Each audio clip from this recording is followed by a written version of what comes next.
Okay, let's get everything sorted. Alrighty.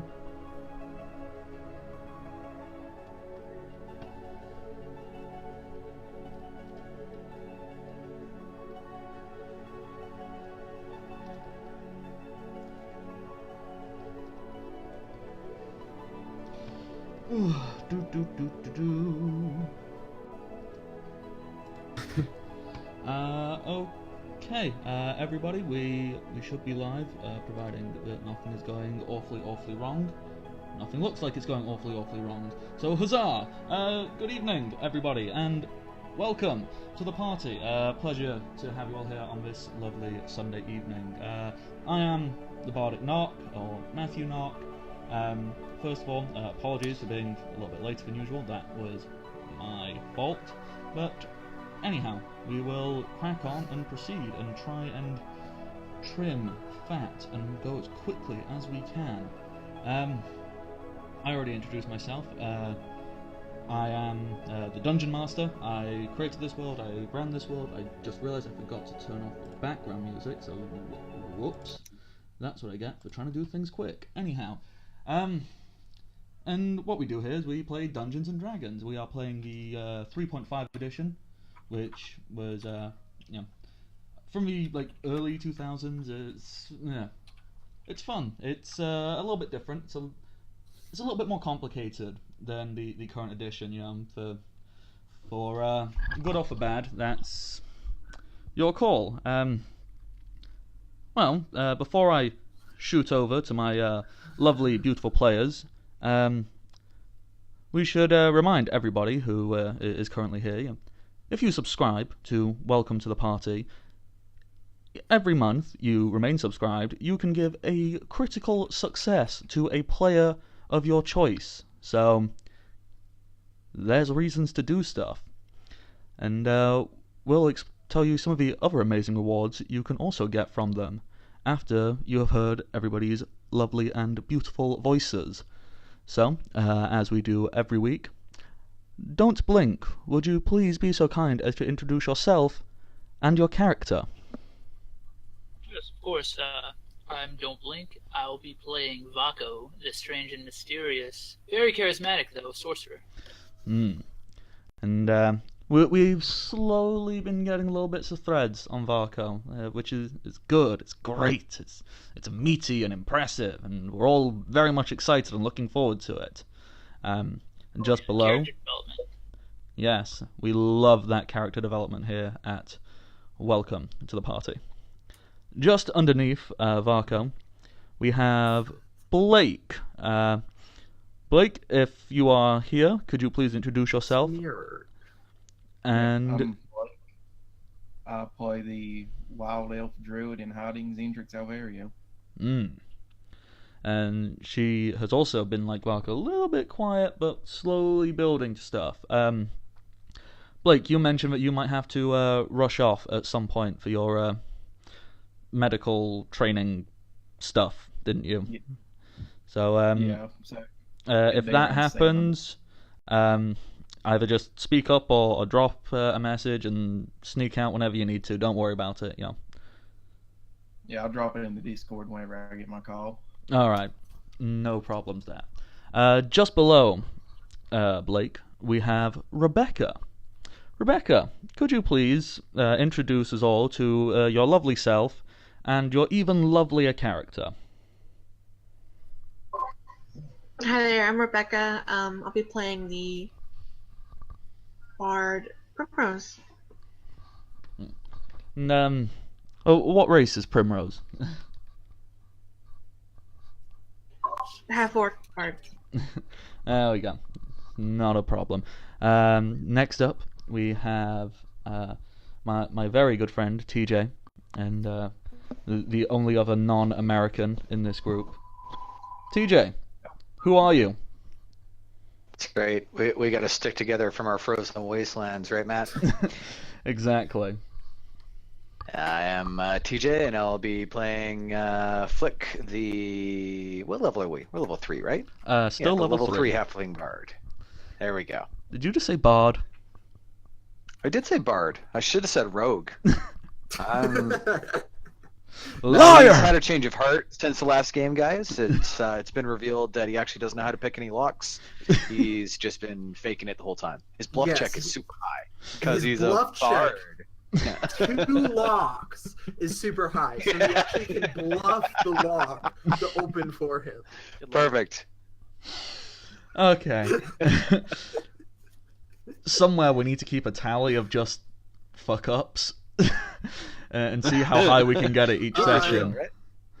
I'm pretty sure we wouldn't be able to keep track. Yeah, that list would be. Well, it wouldn't fit in my room, anyways.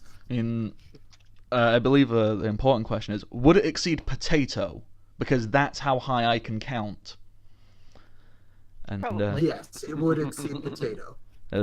that's an older meme for you people out there, but it still checks out. Next up, Cody. Would you please be so kind as to introduce yourself and your character? Good to see y'all. My name is Cody. I play Kid, the Dark Horse, who is a combination fighter and an aspiring wizard after it became legal. You are slowly unlocking more of his backstory as time goes on, some of which will be revealed as soon as he gets naked in a couple of minutes. Because getting naked is the best way to reveal backstory. Mm-hmm. Well, it reveals the back, so, there's usually a story there.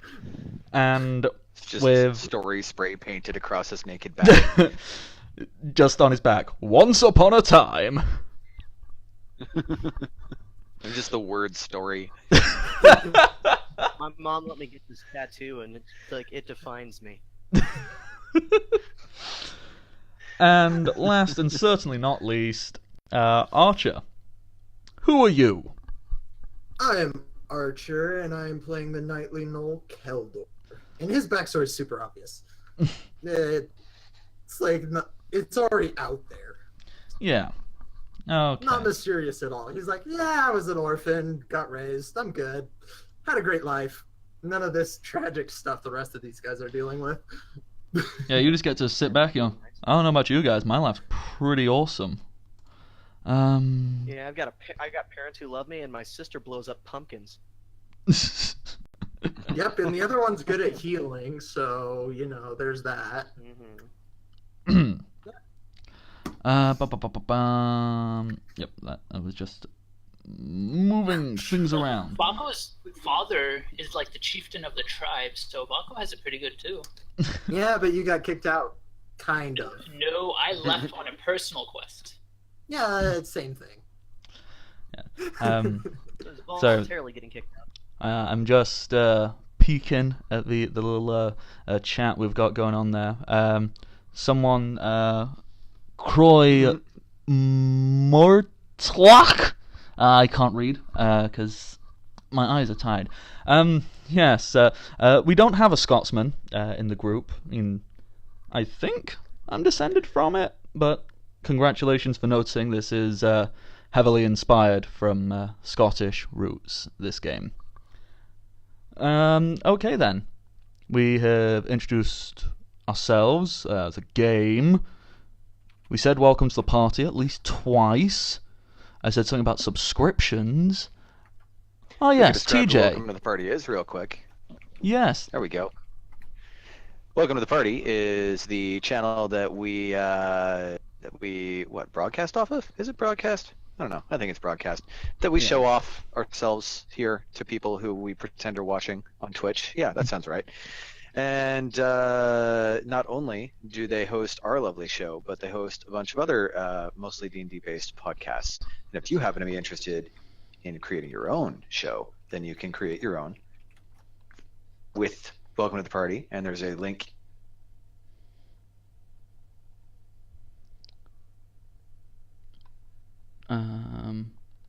Into our games or any of the other games that are going on the network. And no. No. This was working fine earlier. Why do this? for just a few dollars, give advantage to a player of your choice. Uh-oh. TJ, I'm sorry. Whilst you were doing all of that, for some reason, everything decided to go poop on me. So, Is it back? it seems to be, Movie tales from King of Five without technical difficulties. Oh, do we have to hear him say that all over again? Right? I'm gonna get it Um, nailed down super quick. yes, TJ, just want to remind people what amazing things that they can get if they throw money at Welcome to the Party, whilst I try and figure out what the hell my computer just did. Sure. As we were saying, just for becoming a subscriber of the channel, you can get a free crit to give to a player of your choice once a month. And there's all sorts of other benefits you can get. For just a few dollars, you can give advantage to a player of your choice. For a few dollars more, you can give a critical success or critical fail to a player or DM of your choice, probably one that's in this game. I mean, we're not going to hold other people accountable to our rules, but you can give it to them if you want. We'll take the money. It's just not going to do anything. And for at the very highest tiers, you can have such an impact you can actually insert a character into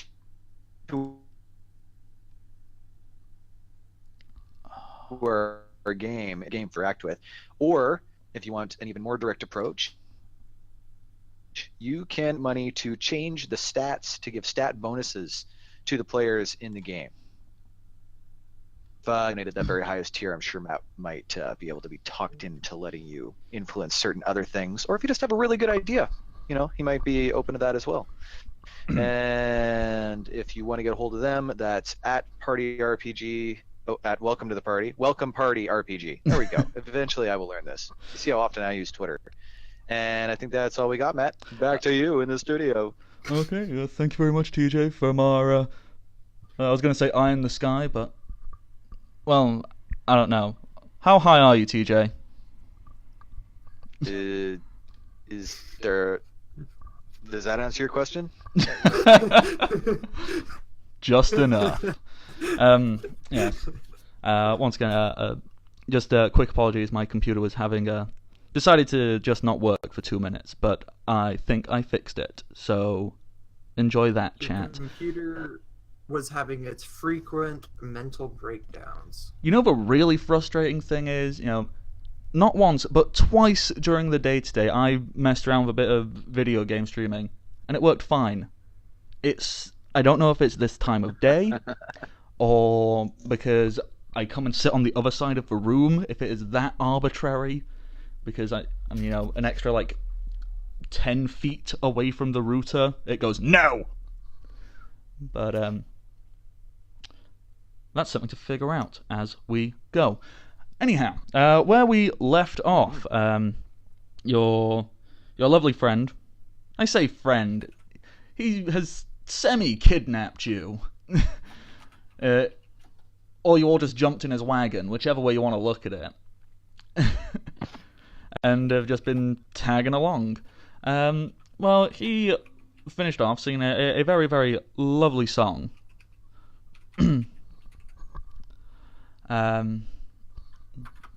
I'm not going to recap it. But, and everyone else had just been sat around doing some lovely, well, you're listening there, some nice food had been put out, some meat, some cheeses, some wine. Primrose had gotten up and they had removed themselves from the vicinity for whatever reason. Nobody knows what is going through their mind currently, but everybody else, you are sat in the Great Hall with the Duke Equal and Keldor's lovely sister, a priestess of sorts, and a rather generic-looking wizardy fellow, who, Zindrix, you have already met. He is the same generic-looking wizardy fellow from the apothecary. Very frail-looking man. I can do the full description again. You guys have heard it 4 or 5 times, but I can keep doing it for audience purposes. So, Yeah, he's got like a pointed chin, pointed nose, very scrawny. His clothes look almost slightly too big for him. They look as if they aren't his. He's just put them on. But and his hat doesn't even do the actual wizard conical hat thing. It kind of flops over part way as if it's old and battered and bruised. But yes. You have all just heard a very lovely song. Or, you thought it was crap. Your choice. I thought it was lovely, but that's just me.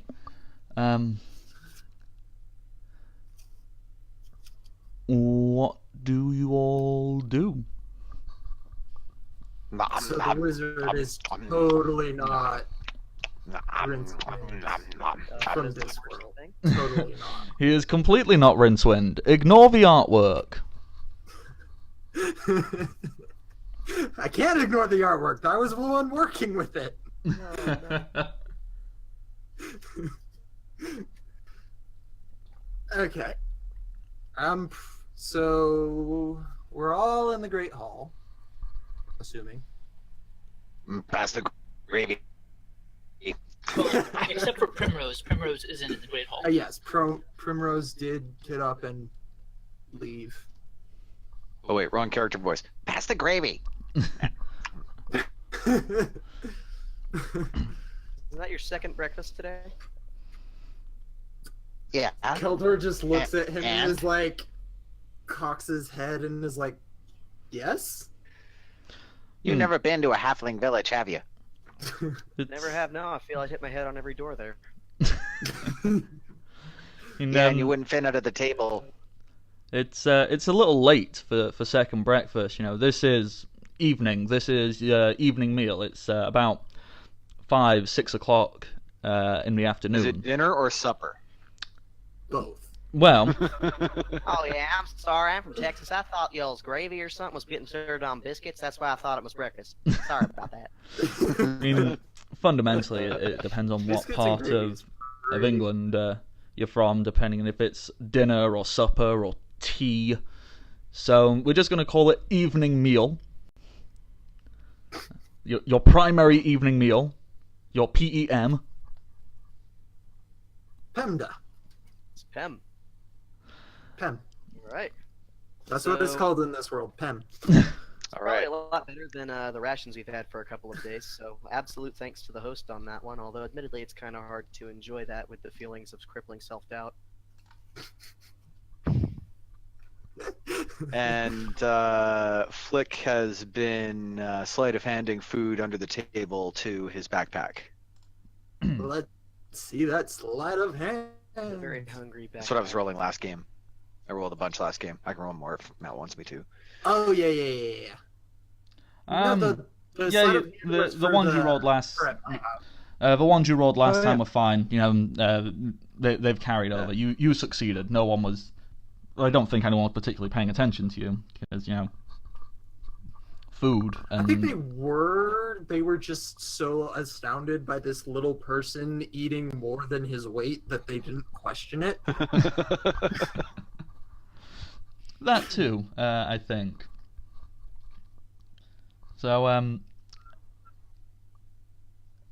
you wanting to converse with anybody in particular whilst you're eating, or are you guys going food? We'll talk afterwards because you guys, Food. those other people will be there to talk whenever. Food is only here till we eat it. Mm-hmm. It's getting cold every second. Oh, Yeah, I'm pretty Flick sure is the definitely food one in of the front food. of Keldor is gone already, and he's reaching for more. Oh yeah. You don't even have to reach for more. Every time it appears that your plate has been almost cleaned, a servant will come up and take it away and just slot down a fresh one in front of you. No expense is being shared on this. The Duke is considering this a very worthwhile gathering. Come on, the Prince is there. The Prince of the entire kingdom is in his little modest keep. So he's going all out. He is not stopping food being served, or wine, or anything else you could possibly ask for. Within reason, no, you can't get given a +5 Vorpal sword. Oh, come on. How else am I supposed to cut my steak? I couldn't even lift a Vorpal sword. Okay. But yes, with my food consumed, I'm going to take them up on the offer of last time where they allowed us to use their bathing rooms. So I'm going to very quickly ask exactly where that is. The Duke will chime up. Well, to get to the bathing rooms, if you go out of the south entrance in the hall here, and then you'll come across a stairwell. If you descend it, you'll come across two very nice looking rooms. There is a divider, but for the modesty of the ladies or the gentlemen, but they're really more of a suggestion. You don't need to split in such arbitrary manners. You can have a free for all, but if that's what you like, or entirely your choice. Seems reasonable. I'm going to begin heading that direction. Okay. I am just gonna quickly ask Rebecca, where has Primrose headed off to when they left the Great Hall last time?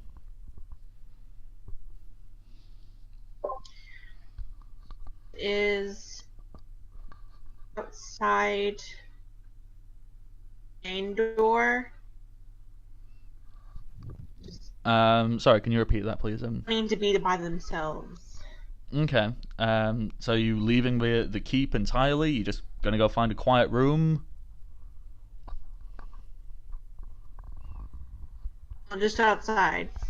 Oh, so you have walked outside the keep. You're standing outside the large wooden doors.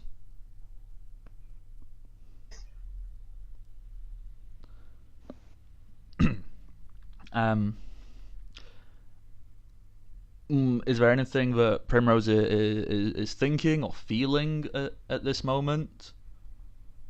How do they look? What does the expression on their face tell a potential audience about what this character is currently going through? Yeah.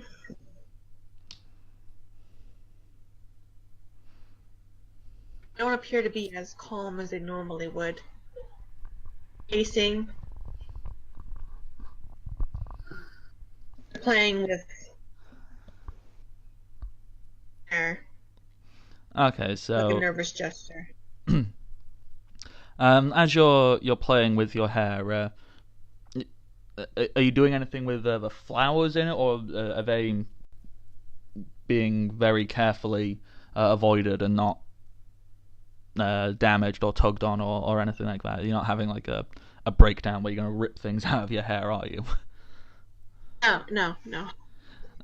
Just clarifying.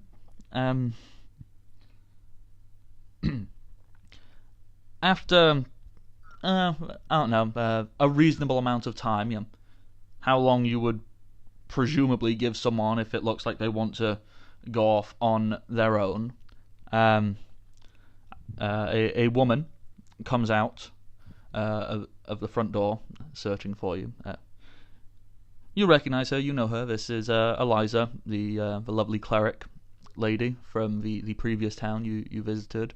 And she has a small plate of various bits of bread and cheese and whatever else she thought she could get for you. And she very delicately approaches. Goes, I know you probably wanted to be on your own right now. I'm not wanting to pry and to invade your privacy and your own personal safe space where you feel your feelings. But I just thought you might like some food.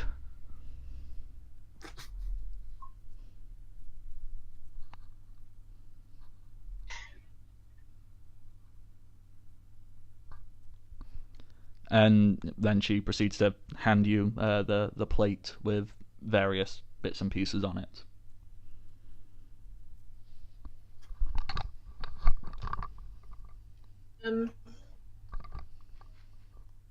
Rose will, and I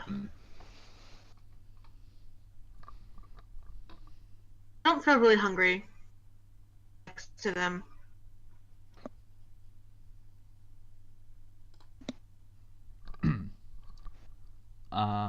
Okay.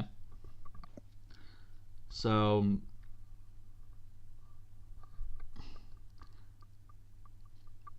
do you do you just like say no thank you, or do you like just not respond, or Sorry.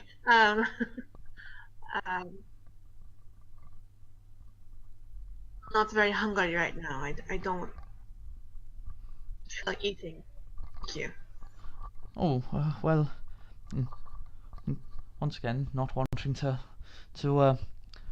push anything or anything like that, but perhaps if I just leave this with you, because you know we've not eaten all day, and I don't know if we'll get another chance to eat until the morning, and it's never a good idea for anybody to go that long without eating. I think I read somewhere if you go too long without eating, it begins to have negative effects on various capabilities that one might want to try and do, such as skill checks Breathing. and saves of the like.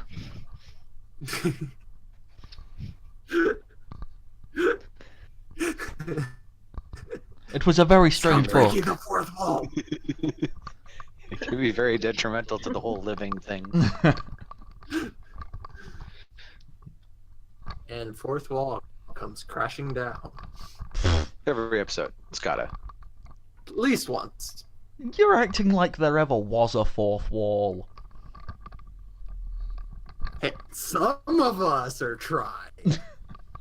I'm allowed to break it. It's my wall, break it if I want to. So,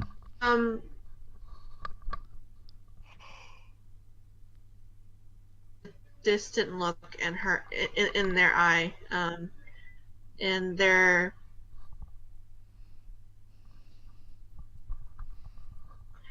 the right hand, sorry, left hand is kind of covering their scar. Looking to want to talk, but look very distant. Okay. Well, Eliza, she's a very sweet person, but bless her, she's really fucking awkward. So she'll put the plate on the floor, and then kind of just stand there, looking at Primrose for a moment, and kind of uncomfortably fiddles around with her own hands, and kind of go. It looks like she keeps wanting to say something, but just can't quite think of the words. So she occasionally takes a deep breath as if she's about to say something. The occasional little hum comes out, like and this goes on for about 2 or 3 minutes of this constant, I think I want to say something, but I don't know what, until she eventually just kind of blurts out, well, if you need me, I think everyone is going to go and go and make use of the bathing rooms down at the back of the keep. Okay.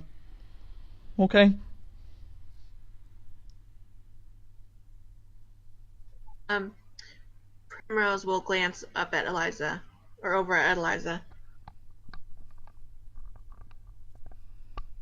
Then, it's my permission to do that. Do you? Yeah. The Duke. He certainly gave us all permission, and you know, I've not done much traveling myself, but you know, just those 2 days. Whew, I certainly feel like I could use a nice long hot soak and some relaxing. So that's where I'm going to be, and I think everybody else also. Maybe, you know, if you would like to join us in various forms of social interaction, or if not, you know, you don't have to. So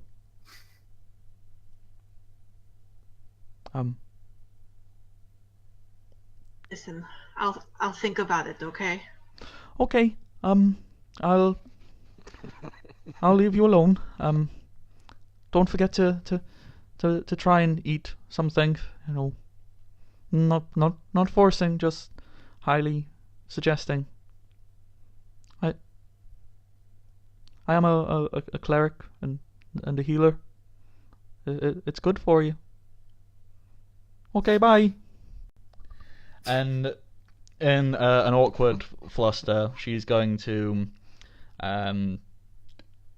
well, she's still very uncertain, you know, how much respect and gravitas and all of that she should be showing to different people. So she kind of gives a short bow, not a full-on official, but just oh, okay, little bow, and then she's going to turn around on her heels and head back inside. If you listen carefully, you can hear her feet shuffling and some rather frustrated muttering and murmuring to herself as she walks away, almost as if she feels stupid for that entire interaction.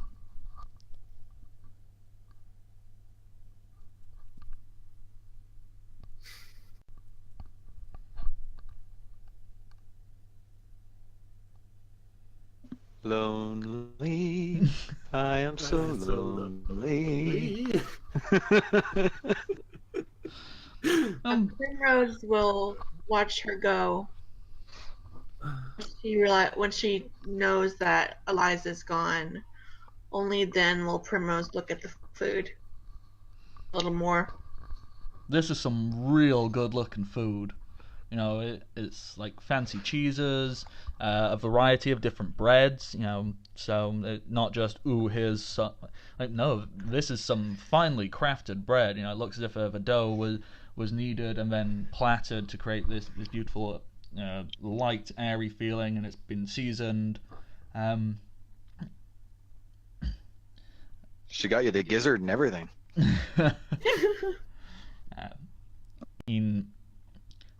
Eliza didn't know if you're a meat eater or if you're not, but so she put a few small pieces of meat on there, uncertain if you wanted that, but these are the finest cuts of wild hunting game. So there's venison and there's grouse and small bits of rabbit, all very lovingly prepared and crafted to the highest possible standard. She also left you a small cup of wine. She made a bitty plate. I love bitty plates.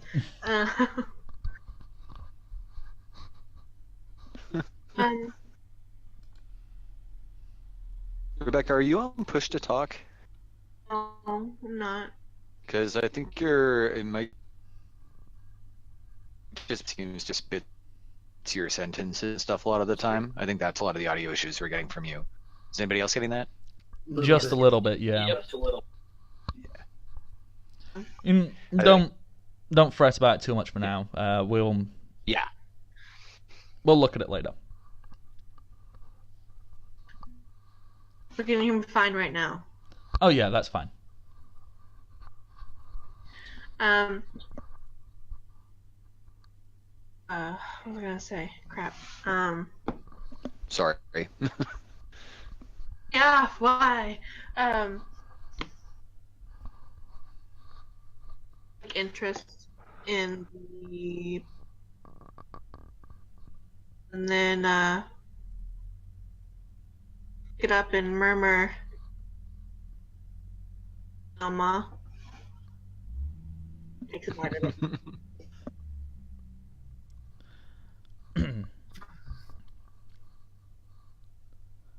Bum, bum, bum. Oof. So, sorry, I don't know what's going on with it now. So let me see if I can understand that, because I was just trying to get it through bits and pieces. So you picked up a plate and looked at it, and then thought heavily, and you murmured something. I didn't quite hear the word you murmured. Enough now, Ma.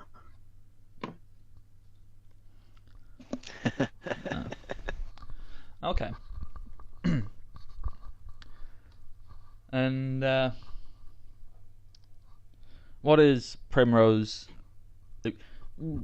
Just as a quick thing, like, what's Primrose thinking she's going to do for, maybe the next 10, 20, 30 minutes or so? No one's going to come out and pester you. You have free reign to do whatever the hell you like, pretty much. I think after eating some of the food, they'll go back inside and in the bathing facilities. But as far as what side they're going on, not sure yet. You don't need to think about it at all. That's entirely their choice when they get there. Everybody else, whilst that scene has been going on outside the front door, have you all followed Kid down to the bathing rooms, or are you all going off and doing your own things?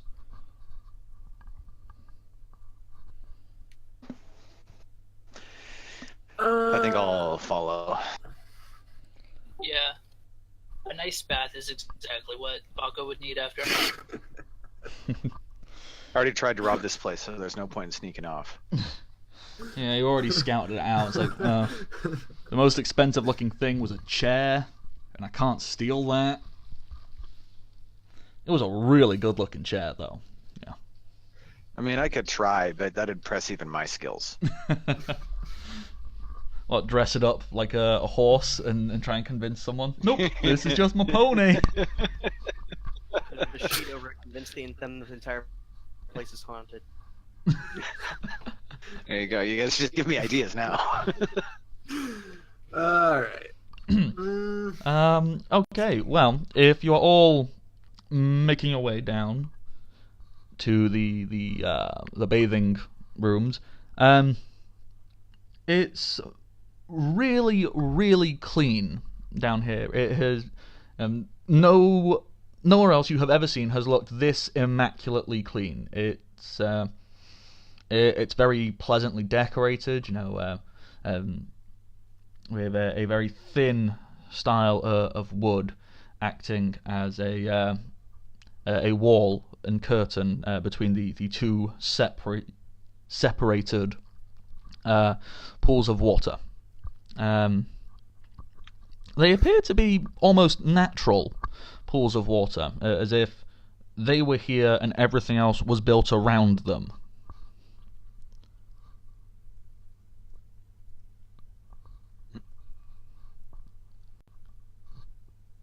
So which one of you is getting naked first and shouting cannonball? Pretty sure that was Kid, because... Yeah, Kid's token now reads Kid incredibly nude. Yeah, I wasn't actually looking at the Roll20 thing. Naked kid. It does read incredibly nude. I've No, just realized I he's not a shouldn't naked say the kid. word naked kid because That has so many bad connotations. Let's not just to clarify, we here at Welcome to the Party, we do not condone naked children. The character's name is Kid.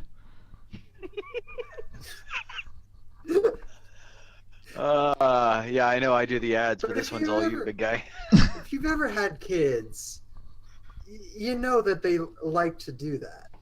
Oh, yeah, Yes, they but just we're force not it. allowed to comment on it, that's all. Ugh. We neither condone nor condemn. It just is. So Flick is going to try and when everybody else goes and like gets changed, he's going to sneak off to the other side by himself, and he's going to try and just like stay unnoticed. Like he's not like going too far out of his way, but he's not gonna like run and cannonball in. He's gonna go and sneak in quietly, and he's going to bring his bag up to the edge of the water. And when he's sure nobody's looking, he's going to open the flap to his bag, and Oh my he God. puts his he puts his arm down to the bag, and he makes a little like chirping sound, and he like tries to get Sputnik to come out and wrap around his arm. Okay, so to create a lovely word picture of sorts for everybody. On one half of these two separated pools, Kid the Dark Horse, specifying, and Keldove, and Varko, I'm assuming, have all stripped off to whatever extent they're comfortable stripping off with, and just going, that's good, relaxing places, and the like.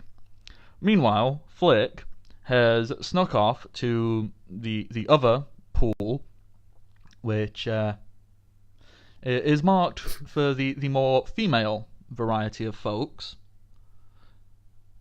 And you're currently hiding. Like, are you in the pool? Are you hiding around it? Like trying to crouch behind a rock, or? Well, first I check and see if there's anybody in there. Nobody was in there when you arrived. Yeah. So yeah, he'll go into the pool, and he just plops his bag down on like the edge of it, and he goes in and is like for a minute, and then he turns around and opens his bag, and while he's standing in the water, he's going to put his arm down so that Sputnik can crawl up it. Yeah. Sputnik very, very happily crawls out of the bag. It's actually kind of amusing because Sputnik doesn't walk very often. So he's kind of got little baby legs, but kind of, they don't just move forward, they kind of go outwards as they move forward. If you've ever seen a very young lizard type thing, their legs just don't go forward, it's kind of like blah, blah, blah, blah, blah, blah. And as he's doing that... They made that sound too. It's really weird. Oh, yeah. As he's doing that, he wraps around your arm and goes... Hey, quiet. Shh. Yeah, I know. I'm trying to give you a little time outside the bag, so just enjoy it quietly, okay? Something I totally forgot to do, and it is the most important detail of this. How naked is everybody? The most important detail. Of course it Nothing is. else matters. He's wearing nothing, and he's tied his hair in a ponytail. Sugar is currently sitting, probably on the ceiling. Yeah. Flick is wearing nothing but his hair clip, which also has his hair still up, and but all his stuff has been like tightly folded and like piled right next to his bag, as close to the water as possible, so that all his stuff can be grabbed as like in the least amount of time. Alrighty. Keldor, Varko, how naked is you? Keldor, sad to say for all you people who are hoping, is still wearing breeches. Aww. You hear that, fanfic? No hyena man dong today. Yep. Emphasis on today. Probably ever, but we'll see. But he's just relaxing, and contrary to what you guys were all expecting, it does not smell like wet dog. It smells, if you've ever smelled cumin, that's what it smells like. Is that what wet hyena smells like? Apparently. All right. He looked it up. It's strong, but not necessarily unpleasant. Who had to be the person to conduct the study of, okay, we're going to get this hyena wet, you smell it? Yeah, I'm not volunteering for that job.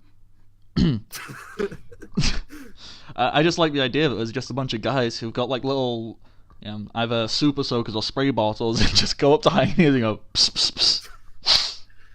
Cumin. Yeah, they'd probably be killed if they tried to do that. This will go well. And Varko, you're the only other person who's there and currently unclothed in some capacity. How much of you is unclothed? And I was just about to say, and what does it look like? And that makes it sound like I want a detailed description of your dingle dangles. Which, if you want to do, fine. But I was more meaning like. No, I'll stay away from the actual stuff. I mean, for story reasons, Vako is completely naked, being in a barbarian tribe. That's what he normally does whenever they're bathing. But for the people that are there, they see him covered, like every inch of his skin is covered with some sort of weird, like bluish white tattoo all over his skin. And speaking of weird things on their skin, Cody, would you be so kind as to describe what gnarled mess Kid's skin looks like? I wouldn't call it so much a gnarled mess as I typed in the word earlier to make it work. A tapestry of scars. There we go. Basically, you guys have seen him show his arm as a resume before, and it was covered in various deep to shallow scars that have basically rendered his entire skin the kind of grayish-white scar tissue that you'd expect. That is small potatoes compared to what has happened to his arm. Not so much on the front of him. On the front of him, there's still patches of skin that has not been touched at all. It's very few and far between. Typically around the stomach area, it's not as touched. But on his back, if you were to take from these and draw another set of line between them, you would resemble what Picasso does. Basically, the back of his, just his entire skin looks as if nothing but punishment for years. And for those of people who have actually understood magical healing, it's very clear he's unfamiliar with it. And this is all still on his not incredibly strong, but at the same time toned physique. I suppose the easiest way to compare it to, anyone who's done a shit ton of manual labor.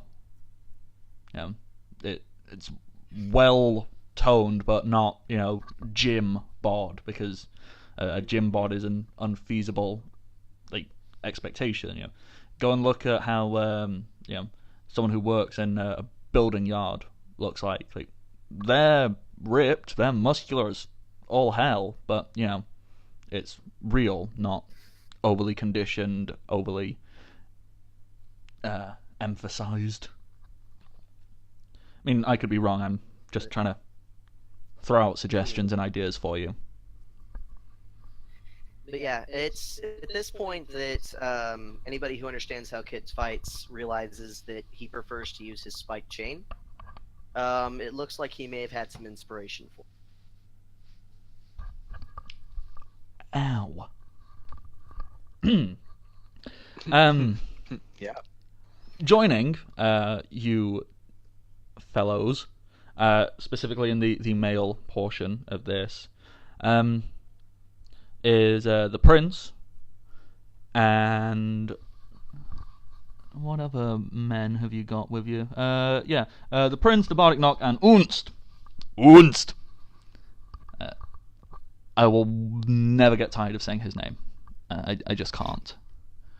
We've figured that one out. It's a fun name. Just brief description. You don't need to hear the like excessive look at all these attractive naked men. Prince, very overly toned physique. As I said, well, as I was comparing it to before, his does look like a gym bod. You know, this is manufactured. This isn't earned naturally. It's not because he's gone and done loads of fights. He's just spent a lot of time exercising to get this, you know, overly chiseled man physique. Compared to Unst, who is the literal exact opposite. If it wasn't for the terrifying bulging nature of Unst's muscles, from a distance you might confuse it for fat. But then you go, oh shit, that doesn't move. That's just solid mass. And then the bardic knock, he's actually feeling really bad about himself right now because everyone else is like super like toned and he's like, I've not done exercise in 5 years. Oh dear.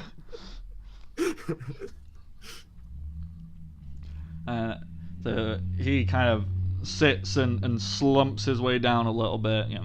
So the water covers up to his collarbones, so no one can see his unimpressive torso compared to all these, you know, fighters and whatnot. Oh, there is another man. Yes, there's also the halfling, Smiles McGrath.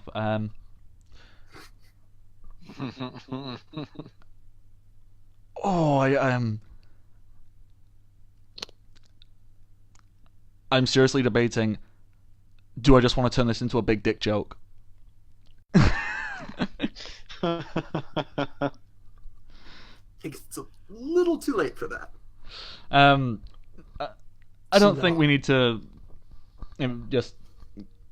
I think we can leave penises out of it for now. So, Smiles McGrath, yeah, just pretty generic looking halfling. Kind of skinny. Probably, you know, not overly well fed much in his life. And so you're all sat around enjoying the bath. Meanwhile, Flick. Well, the rest of you hear it as well. You will hear the sounds of females approaching and heading... Oh, I just rolled a 12. You just rolled a 12 on your hide check, didn't you? The chat suggested we roll for arousal, and I had to meet their demands. I shall do the same. Yeah, if you all want to roll for arousal, Okay. Asexual, I'll take it. I'm not sure how it works. Like, oh, damn, and I lent out my book of erotic fantasy. like how does it?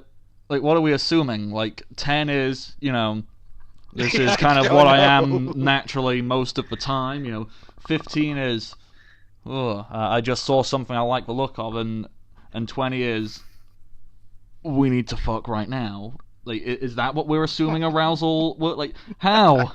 I guess. Yeah, I think you described it.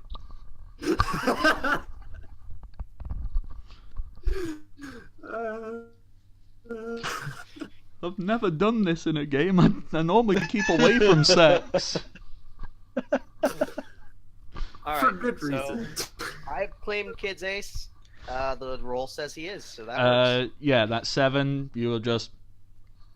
Oh, hey, it's a bunch of half-naked people. How come they don't have Bigger? scars? Yeah, I'm bigger. I'll keep it to myself on who I'm bigger than, so that works. At this point, Keldor's basically passed out. Because he... Okay. It's nice and calming and relaxing. So yeah, Keldor can just essentially, he can put a little cloth over his eyes and just lay back and enjoy relaxing in this nice warm bath. His face isn't exactly suited to put a cloth over his eyes, because if he leans back, it just falls off. Yeah, I realized that as I was saying. It's like, wait, how'd that work on it? So he's just got like his face, like his nose is barely above the water, and he's just like out. Crocodile in it. Yeah, pretty much. So you said we hear female voices. Yes, you do. All right. So, Flick, look of panic flashes across his face. He looks down at his naked self, looks where he is, looks at Spudnik, looks down at himself again, and then... On that second look down, does he go, nice? He jumps back towards the bag, and he shoves Spudnik inside and closes the bag, and then he grabs, like, his shirt, and he leans against the side of the pool like he's asleep, puts the shirt over so that it looks like it's covering them, but he can just barely see out from underneath the bottom.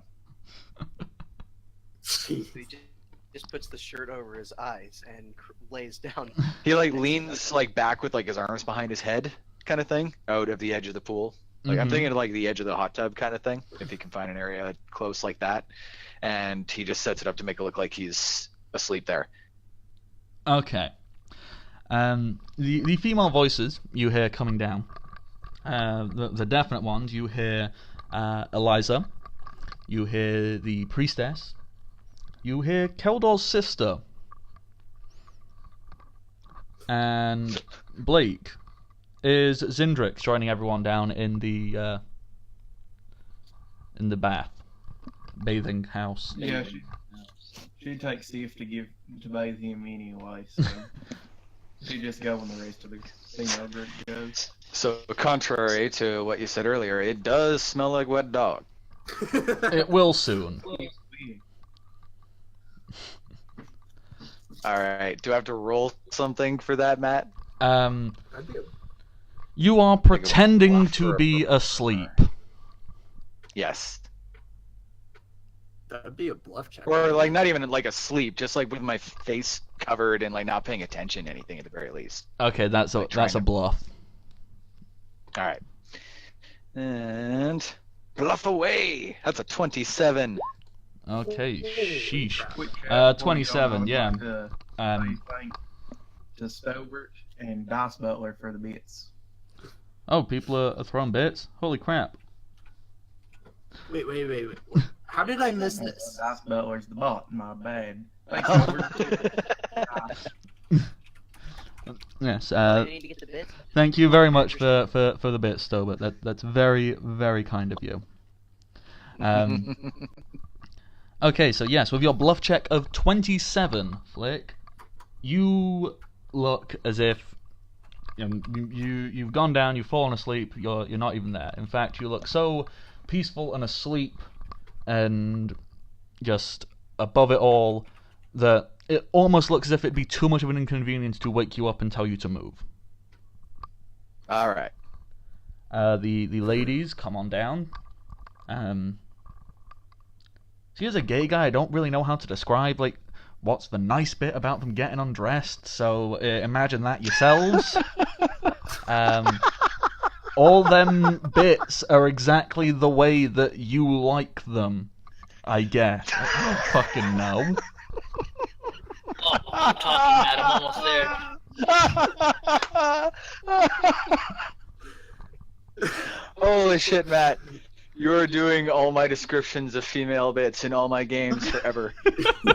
I'm going to call you up to guest star in my games whenever I DM from now on. I'm going to be like, oh, wait, we have to do a description of a female character? Hold on, I have just the guy. Okay, no. I just had to fit in the obligatory. Ooh, ladies, I don't like those. No. My favorite part is that he took fucking 5 minutes and asked us all intimately, how naked are we? And he can't even do 10 seconds on describing female characters. No, I can. I was just joking. I had to fit in the obligatory joke. Okay. Quick and brief description. Although, first of all, I suppose I should quickly double check with Archer. How old is Keldor's sister? 16, I think I said. I'll double check, but... I mean, okay, yes, I know we can justify it a million different ways. Like, oh yeah, it's like, you know, ooh, medieval times, that would have been considered adult, but... Yeah, she it's is not gonna 14. 14. Okay, I'm not going to describe her, because that Yep, nope. personally makes me a bit uncomfortable. Yeah, that's fine. All You right, don't cool. have to describe any of them intimately. That's... I was more than happy to. You know, I got my naked man descriptions. You deserve your lady bits. Sure. Okay, so the priestess and Eliza, they're the other two. The priestess, she is more than happy without even batting an eyelid. She drops her large robe. Her figure is immensely slender, and her skin is very pale. She has long, very similar to Zindrik's actually, like a very white aspect to her hair. Her skin is porcelain. It is practically flawless. To quote Julie Andrews, practically perfect in every way. Oh, God, I can't even describe a sexy woman without being gay. I'm gonna go take a teaspoon of medicine. Hold on.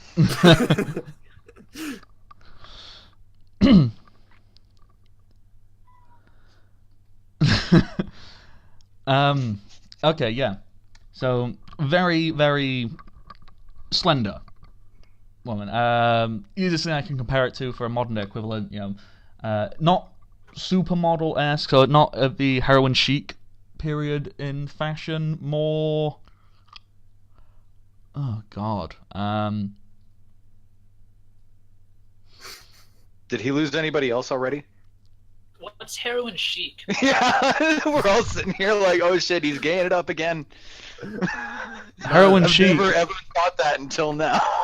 Heroin chic, is that like super heroines, but like with like just the lack of clothes on them, as if they were designed by comic book artists? No, heroin chic was a style of fashion that became really big in the 90s to early 2000s, very reliant on the popularity of the grunge scene. It's where Kate Moss got her start. It's where the concept of a supermodel came from. Double zeros, nothing but bone, minuscule tiny breasts, looking overly emaciated, cheekbones, high cheekbones, sunken in eyes, heavy makeup, essentially to look like you're on smack. All right, that's Yeah, a good that thing. look. All right. So it's not that bad. So it's I'm emphasizing it's not. It's not. Something similar to Nicole Kidman. But it's still immensely slender. And okay, you want lady bit description. Her breasts, they're quite small. Not like flat chested. They have a shape to them. They're they're smooth. Guys like them smooth, right? I don't fucking know. They've got that perfect breast shape that all you straights love.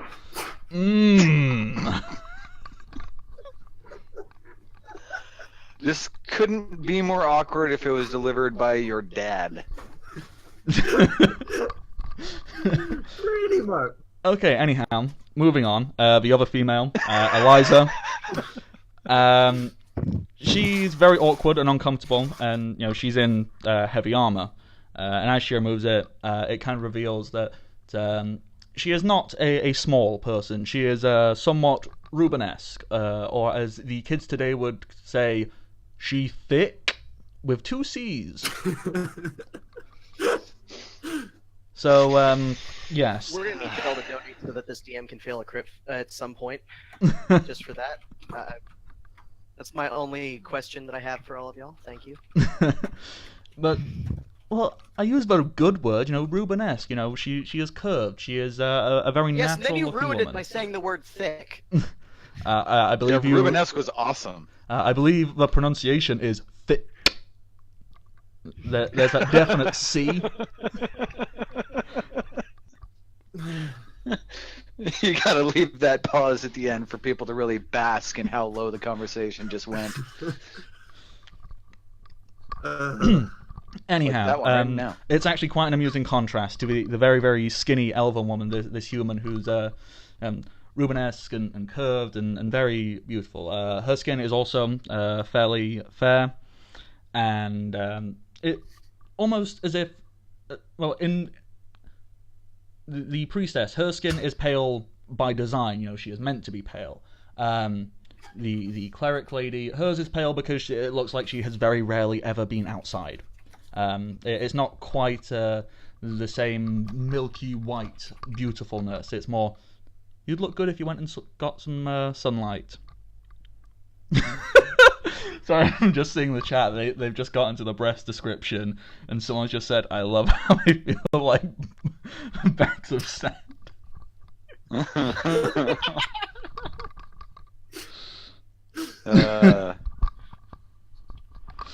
Let y'all know, Jack. I appreciate y'all so much. Anyhow, Blake, if you feel the need to describe Zindrix naked, crack on. If not, She's just small, slender. She's 4'2", so.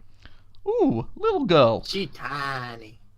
I believe what some of the more hyper masculine, hyper straight people refer to it as a spinner. Am I saying that correctly? A spinner? Because I need to explain that now, don't I? It sounds like no one has any idea what the fuck you're talking about. Is that a Britishism that we're about to get educated on? No, Helicoptering? it's certainly American. The concept of a spinner is they're so small that you could spin them around on your... Oh yeah. Yeah. Yeah, that's to be fair, I concept. just looked it up online, and the only thing I got was a picture of a fidget spinner that it can apparently be spun. No, this would be a midget spinner. No!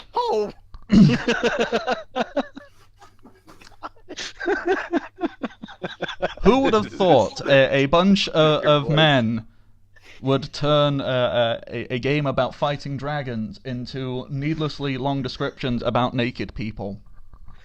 I did not know we were going to do an hour in the bathhouse today. I didn't think that was going to be the episode. Neither did I. No, this is fan service. This is what it is. We haven't even done anything in here yet. We're still in the fucking descriptions. That's okay. It's Fan fine. service for the, what, 2 people? Yeah, Stobert's loving it. It's great. We gotta get all this out of our system so we don't ever have to do it again. That was my thinking. And if anybody wants it, just send them to this one so we never have to do it ever again. Okay. Deep breaths, everybody. Flick, you have just seen all of these lovely women derobe and right in front of you because they assume you're asleep and not paying any attention to them. Yeah, so the whole point of this was not to set up like the ultimate perving position. It was to not like be caught in here, like to have an excuse if he was caught. You just like if they come in and go he goes and they go and I go and like that's more what I was looking for out of this than like I get to see some girlies. Like so he would, like I said, he takes that position so that he can just barely see out from under the thing, and he would just like glance to see who's coming in, and then he would just close his eyes and pretend to be asleep again. And if they're not going to notice him or do anything to him, he's just going to continue to pretend to be asleep. Okay. Actually, I just remembered that you can take 20 on this sort of thing. Okay, so you've described that the area in between is made out of very thin wooden slats, right? The wood itself, it looks rather foreign to you. It seems to be in thin cylindrical shoots. Lots and lots and lots of them. All very closely tied together. Okay. So I want to take 20 on that search check. And I would like to see if I can find a gap. Okay, so where I said I'm deliberately not trying to perv on people, you're going completely the other way with it? Gotcha. Kid's never seen what one looks like naked. This is more of a matter of figuring out where the weak points are. You're not gonna find It's character. not any useful ones for combat. I don't think that'd quite work. All right, kid, what are you gonna do? Kick it in my crotch. I want to slap a boob. Let's figure out the reason why.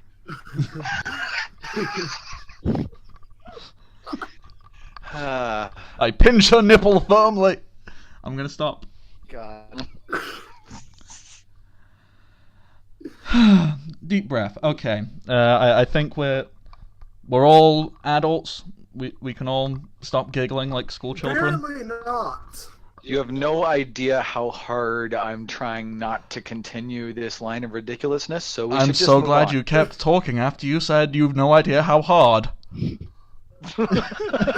Perfect. This is exactly what he's trying to avoid, and I love it.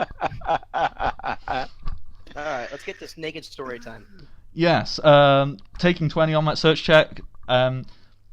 It's very easy to find gaps. They aren't fantastic gaps because, well, okay, to you as kid and to you as all the other people, you've probably never seen this type of wood before. It's it's bamboo, so it's quite easy to look through a bamboo wall. So, kid, you can peer through and you can see a bunch of naked people and a sleeping halfling.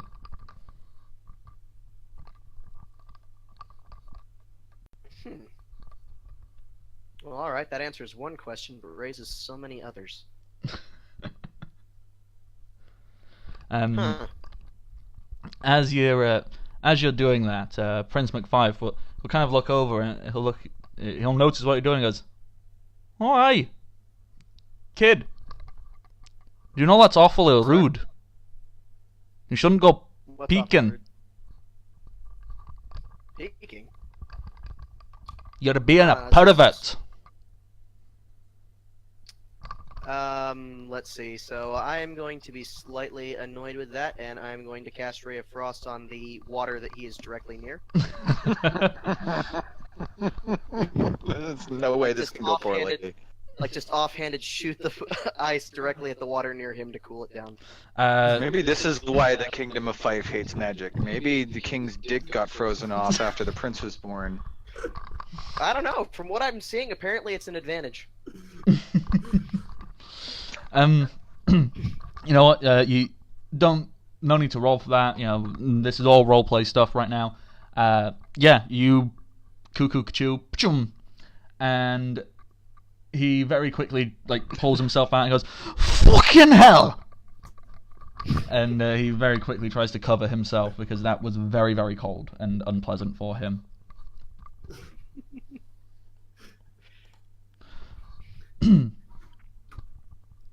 I mean, I've seen all I have to see. Okay. Rebecca. Excellent choice of words.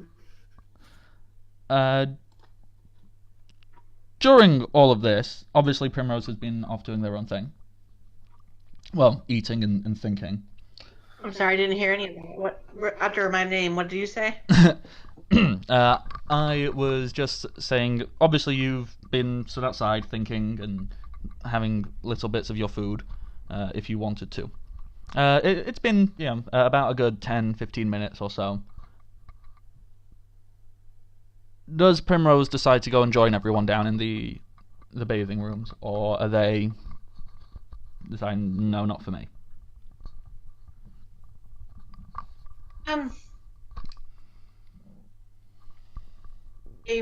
Yes, they will go down and there. Yes. Okay, Primrose. As you go down there, you can hear all kinds of different things. On one half, you can hear some very boisterous, very masculine jibes at each other. You can even hear Prince McFife, letting out a rather feminine shriek as there's a splash of water and him ranting and raving about why would you go and make it cold. On the other side, you can hear, in severe contrast, the lovely and polite chatter of women who seem to all be enjoying this nice, pleasant, relaxing experience.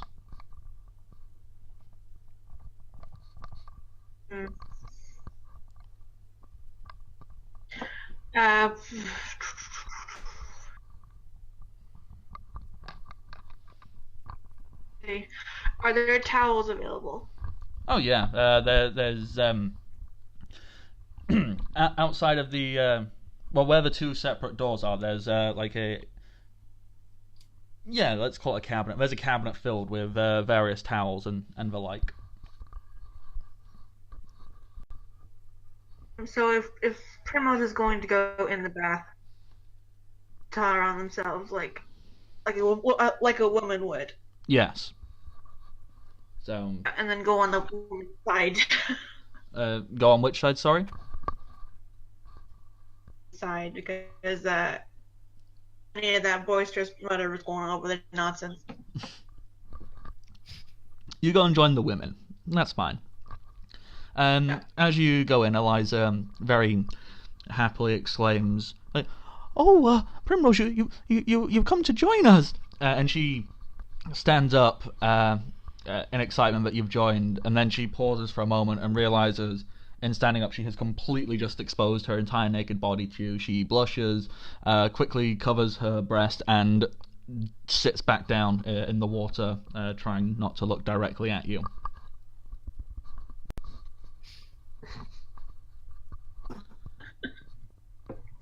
I don't know what you're blushing about. I've seen many things. Well, she's kind of muttering to herself, she's sinking deeper and deeper into the water to the point where nearly her mouth is under. She's going, "Oh, you've not seen mine, and they're mine." Going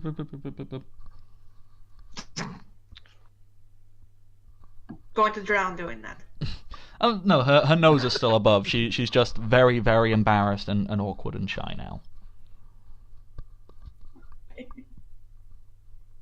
All the flowers are not. There's no flowers in their hair anymore. They took them all out. Okay, yeah, that's absolutely fine. Have you laid them out carefully to put them back in, or have you gone, okay, done with these flowers, gonna get new ones?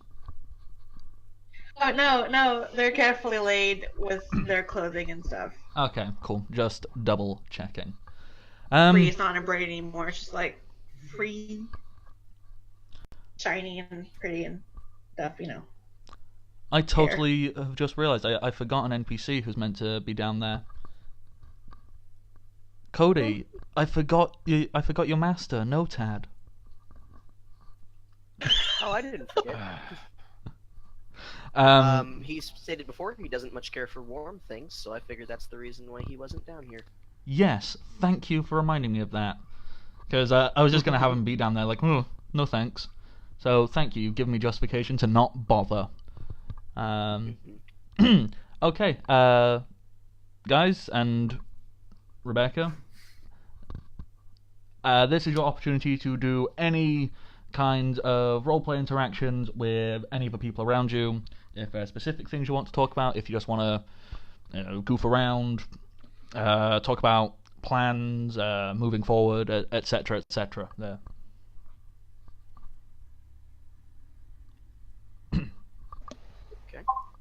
Flick feels totally trapped now. Okay, I want to see if it this at all. Can we roll initiative to see who goes first on this one? Yes, that would be a good idea, because this is very, very free form at the moment. So if everybody would, just so we have an order of who's going where, you all just want to click initiative, and then we'll go down in that way of a little speaking order, because this is everybody all together at once. Very good thinking there, Cody. Thank you for that.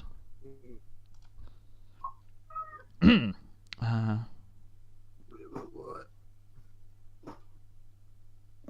9 plus 2 initiative. What? What? Probably has improved Who has initiative. that? Do I? I do have Xander? improved initiative. Oh, is it? Okay, I'm just like, what? How is that even possible? Well, improved initiative gives you +4. And then Yeah, 18 I- dex and +2 dex bonus gives you a +5. Yeah, it's doable. True. It's a lot. Because whenever we rolled the stats, I got an 18 dex, and then my wild elf gives me another 2, so I had 20 dex. Holy crap. It's about what you should do. All right. That's an impressive. guess. Can't figure out how to roll initiative. Click Um, on your token, click on the upper left button that says. She's got it. well, that was me. I just did it for her. You have But- to click on your token to do it. Yeah, in the future. I mean, it's not a big deal. Yeah. Well, the rate this campaign's going, you guys never have to roll initiative. Right? We're never gonna actually Stop be in giving us combat. stuff we can diplomacy. Well, fingers crossed. So, well, kid, looks like your idea has got you moving first on things to discuss. Okay. I was just having a quick look at the time. We're about halfway now. If we, how long do we think this will take for everyone to quickly, that's if they even have things they want to talk about and do. If I you're, can keep mine short. Yeah, Flick basically has nothing to do. He's Because just he's kind of gonna. trapped. Yeah, he's just gonna play. He's just gonna be like, okay, well, I'm here now. Alrighty then. So yeah, we'll plow through this and then we can go for a quick break. Is everyone happy with that? Yep. Sure. Alrighty. So, kid, you have the pool first because I was going to say floor, but it's not really a floor. Okay. So as all of these people, I've obviously been, ever so slightly sizing them up. Just like, okay, so, like you said earlier, they don't have clearly as many scars as I do, and it's just, I don't know, it's my way of gauging their battle potential. Oh, sorry, I should have specified. Angus does have one big-looking scar, but you can assume that's I probably agree with from, when you met him. Falling off a cliff. And Unst, well, he's covered in terrifying, thick black veins, which they seem to be spreading from his arms to his chest. And there's also a fair few scars on his arms and chest. None on his back. Okay, so, and he's told me before that's the result of a curse. The blackness Keldor, is... I can't see anything through his fur. Yeah. The blackness is a curse. The scars, that's battle. And he's got a decent amount on arms and the front. As I said, not a single mark on his back. And then I get to Vako with his extensive tattoos, which, if I remember correctly, we said were in Draconic. What Yep, did they that's say? right. Since I can read that. Actually, I actually have something for this of what they could say. Okay. One ring to rule them all. I'm not gonna actually say it word for word. It's more kind of like a synopsis of what it is. It's Okay, I've had actually tonic talking. forcibly injected into my brain, so I can't imagine that my my literacy in it is that great. It's more or less about a story of a young blue dragon following the tracks of his people. He was, I guess, orphaned as a child, and it's just of him and his travels.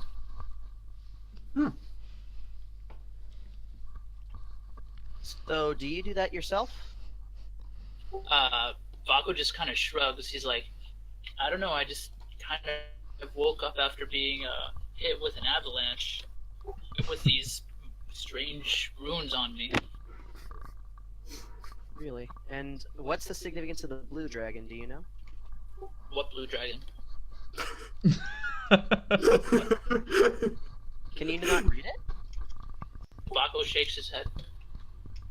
I very briefly start saying it is. It seems like I don't know much about prophecy. I only know stories. Not that many stories to begin with. Seems like the blue dragon is going somewhere. That's what your skin's telling me. So if you don't know what that is, Sorry, just take that line out of context. Your skin's telling me a dragon's going somewhere. Everyone else just goes, the fuck? it just appeared on you. Okay. Well, I mean, you have stated that you're at least a little bit magic, right? Yeah, whenever I woke up with these runes on me, I guess. A little after I kind of realized. I understand that you are not quite fond of my master, but he is the one who taught me how to read this. Perhaps he would have better insight into it. If you would not mind, I'd be more than happy. It does seem like if these have appeared, then it might. I mean, I'm the worst whenever you're talking about saying whether or not destiny is a thing. But, I mean, honestly, you can forge your own path on this one if you like. This is entirely up to you. But, honestly, if this is something you can't get rid of, basically it works like this. Each of the scars I have on my body tell a story. The ones on my arms show the times I have had to catch a sword in a bad way. The ones on my back showed me every time I failed. Yours, if it's telling a story, it might have more significance than you place upon it. Baco just kind of shrugs. He's not really annoyed, but he's more like, he feels kind of,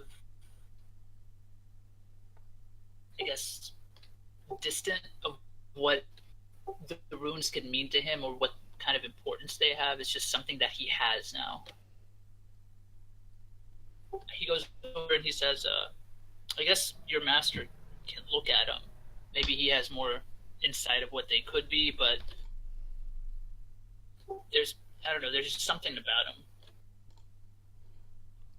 him. Well, I know he's not a fan of warm places like this, but as soon as we meet him, I would be more than happy to basically explain the situation in my understanding. After all, my understanding may be flawed. In the meantime, though, I would consider myself clean. I can prepare him if you'd like to do this quickly. Or I can simply mention it to him and see what he might know. Yeah, I guess maybe if you mention him, let's start off with that before we start having prying all over my body. I can do that. From this point, Kid will stand up. He'll flick his head a little bit to have sugar come down from the ceiling, and he is going to exit and begin putting his clothes back on. Okay. Whilst you are doing that, we'll progress down. Flick, I'm assuming you're just pretending to be asleep and listening into what everyone else is saying?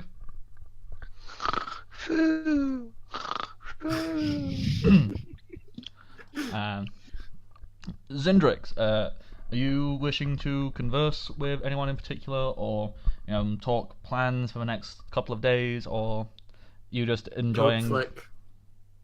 Are you just enjoying having a bath and giving Sif a well-deserved wash?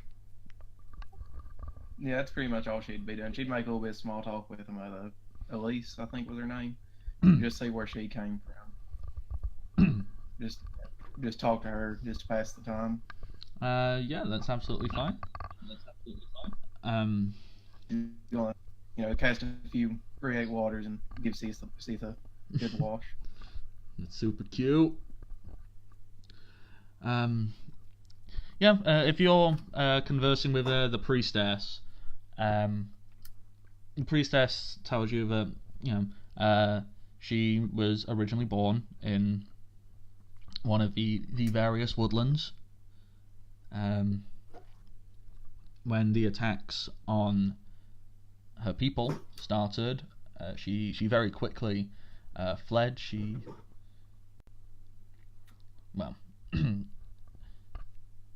didn't quite escape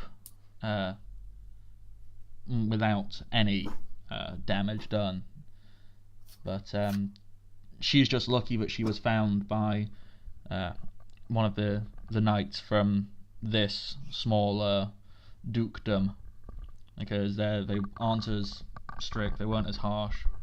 They didn't kill her because she was just well, she wasn't a child, but she was a woman. She clearly wasn't a threat, and she was brought here, and she has lived here ever since. She has been very content, very happy, and they have even allowed her to keep her druidic religion.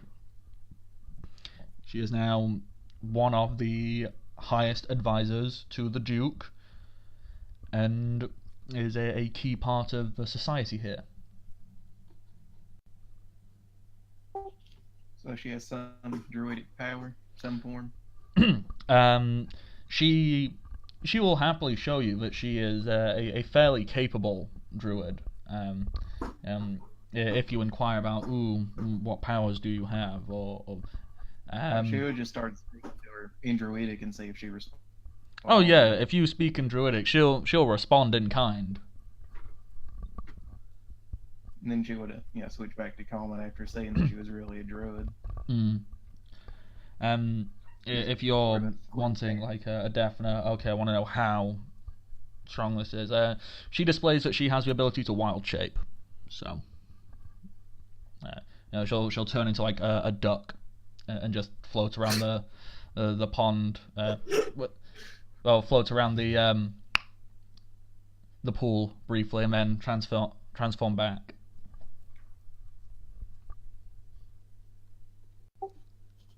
Okay. Feel acknowledge that. Yeah, that's pretty much everything Zindrix was interested in. Yeah, and then she just tell her a little bit about her past. Are you saying this in common, or have you gone to Druidic to discuss your past? She'd speak it in common. She isn't really. It's nothing she tries to hide away from anyway. So yeah, would you like to share however much you share with her to everyone else who might be listening in? Sure. She'll talk about her growth, and how she lived with her parents who were originally a pair of rangers who just really loved nature, and that's sort of how they got into it. She lived there for most of her life until a group of people she didn't know came in and started to just kill off everyone, and now she has no clue if her parents are alive or even her former master, and she's just looking for answers really of who it was that came and killed everyone and why. That's why she has a strong mistrust for the kingdom. Yes. Do you mention like any description of the kinds of people who came and handled the assassinations and the murder, or you keeping that to yourself? All she knows is that it looks like they just pulled the power out of them. That's all she can recall. Yeah, it's as if you could see when they remove their daggers from the backs, but it's almost as if you could see the spells, the magic being sucked out of them. It's pretty terrifying stuff. Then she'll just point to her bow in the corner and be like, that was where that came from. That was a gift from my parents before I left. Zendrix just made it sad in the bath. He rolled a 1 for arousal. I had to share. But that's all she planned on doing. Yeah. Okay. That moves us on to Primrose. Primrose, is there anything you were anyone in particular, or anything you would like Primrose to talk with people? Anything at all, or are you happy to just have Primrose enjoy the bath and the polite company of the lady folk?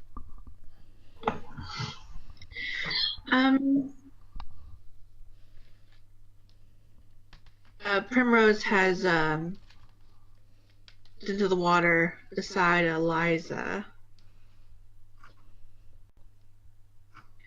Glances over at her and apology.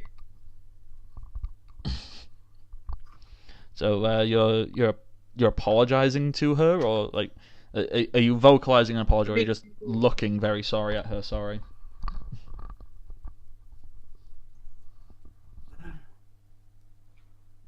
Apologies for being rude to you earlier. Eliza, she sits up. She's found a place in which she can comfortably sit without feeling like she's exposing herself to the room. Yeah. And she goes, "Oh no, it's completely fine. I don't I didn't think you were being rude. I thought I thought that something had been said. I mean I don't know that Bard fellow very well, but I assumed that maybe he had done something to upset you or something like that. But no, I just." Were you upset? Did he say something to you? Or is it something completely unrelated that you don't feel comfortable talking about currently?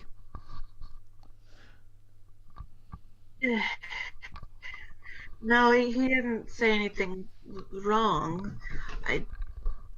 Mine's right now. That's all. That's okay.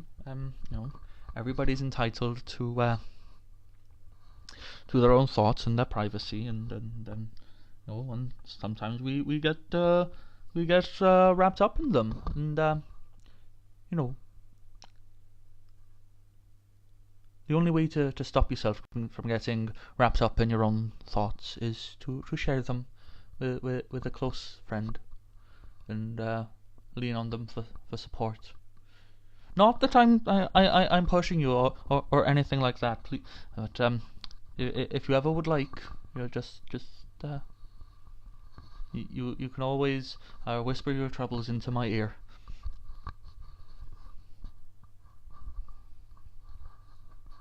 I'm in love with this character. Okay.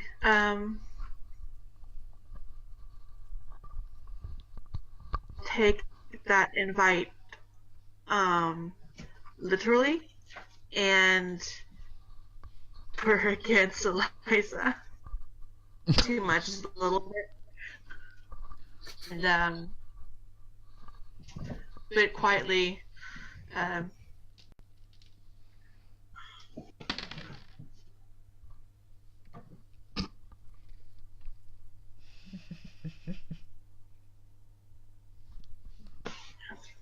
Sorry, I'm just giggling to myself. I'll explain why in a moment.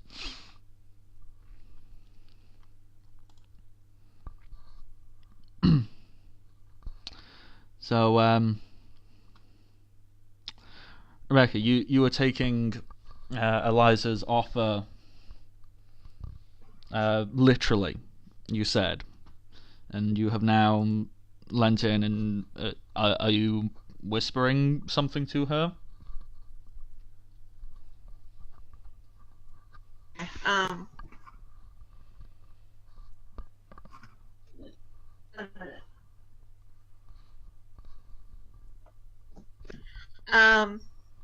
No, Primrose will lean against Eliza a little bit. Okay. And basically, not whisper, but just quietly say, "I miss my ma," like M-A, ma. Yeah.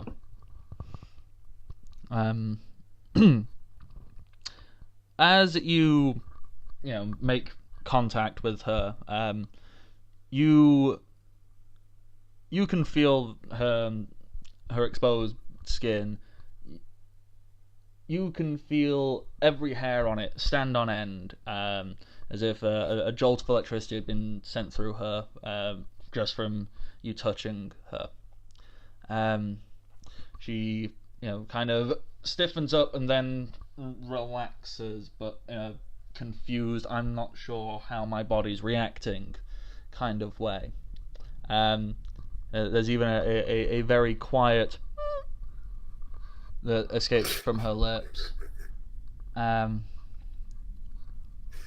She then takes a deep breath and tries to think. As she's doing so, a small bang of hair, which has come out of her tied up. She's got it tied up, but a small amount comes out, and she tries to blow it out of her face and fails a few times as she kind of turns and goes, well,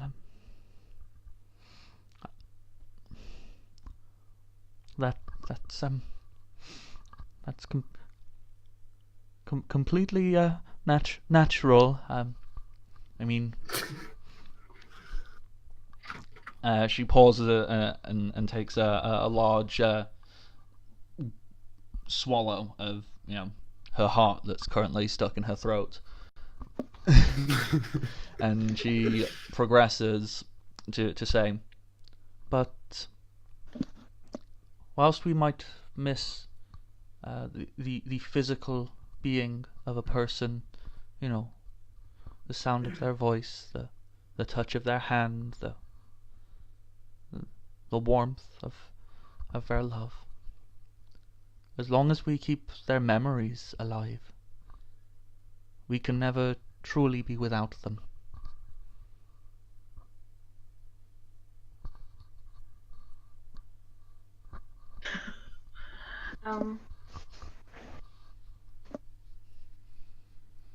Rose will stay that way, like leaned against her, and acknowledges what she just said.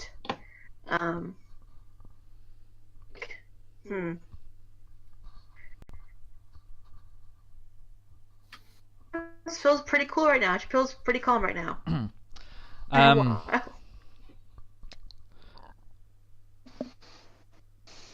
This is going to sound so dodgy when I ask it. I need to emphasize, this is not for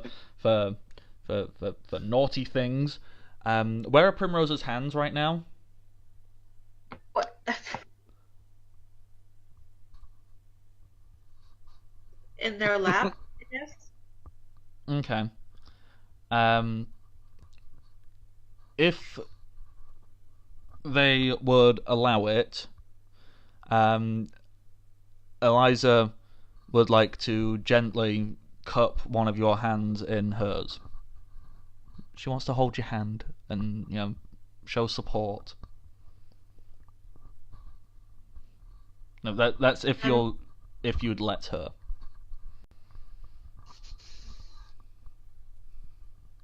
I feel like the 8+ hours of wagoning through the wilderness has made them grow closer as friends. So yes, that would be allowed.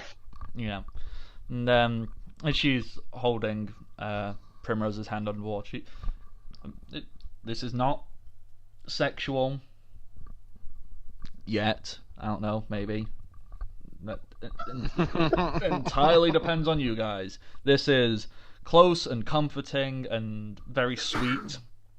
But she very carefully drags her thumb back and forward across the soft part of your hand between the knuckle of your thumb and index finger in a soothing, massaging-like manner.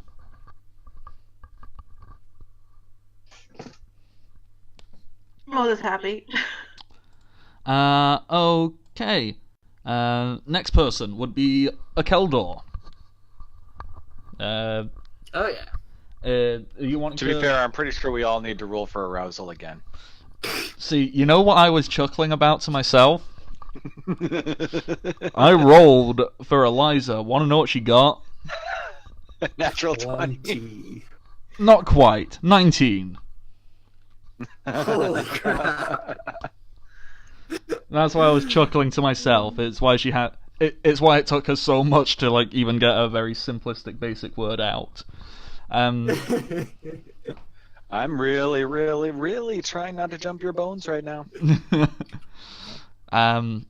So yes, Keldor. There's shenanigans that have occurred, and now that you have seen Kid, Well, you were listening to Kid and Varko speak, and Kid's gotten up and said, "All right, I'm done now."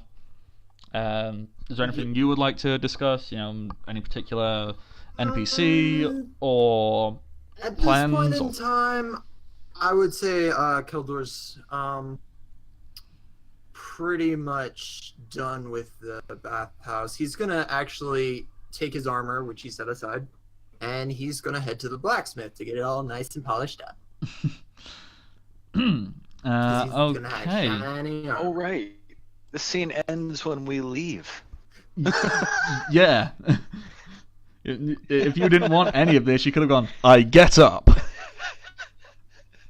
Oh yeah, he's leaving. Okay. You guys have a great time. I'm leaving. See ya. Okay then, so that leaves us just with Varko. Varko, you already had a conversation with Kid. Do you feel the need to talk to any NPC, or are you going, "Alright, yeah, let's go"? Actually, I'm gonna enjoy this hot bath for as long as I can, since I come from a very cold place. This warm bath is like something out of a dream for him. Well, as Keldor has also gotten up and he's starting to head out, you see the other men start to get up and move. Angus will sit there and he'll briefly talk with Unst and the Bardic Narc, basically trying to go, "So what's our plan? Unst, you're very certain there's a hammer at that mountaintop and we should go get it? Okay, how many of us should go? I don't know, 8 or 9? Yeah, that sounds like a good idea to me. Cool. We'll have that discussion when everyone reconvenes back together. Maybe even in the morning. We all deserve a good night's sleep." "Sounds good. Yes, it does. Okay, thank you." And they all... So we send the gnolls and we all stay here, right? Do you want 9 dead gnolls? Because that's all that'll happen. It's a lot of fur. Yeah, following that, they proceed to get up, get dressed, and head out. Varko, it pretty much leaves you just on your own. Over on the other side, well, the women will probably stay a little bit longer. They arrived later. On average, women take longer baths than men. That's just... So they'll probably stay a little bit longer, maybe for... I don't know, another 20, 30 minutes before they'll slowly begin to get up and leave. Eliza will only leave once Primrose suggests that they move. Eliza is enjoying herself a little too much at the closeness. So, she would happily sit there forever until Primrose says otherwise.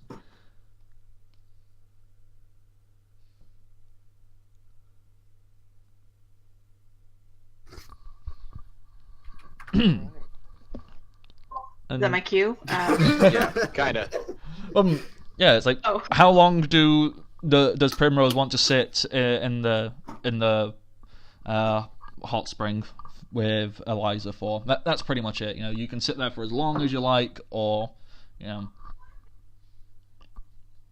Give it a couple of minutes. I Primrose mean, will be the only one who's pruny.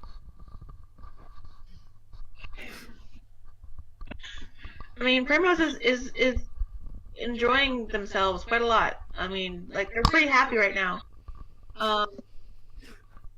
They're comfortable. Spoiler: they're both too awkward to move, so they stay there forever.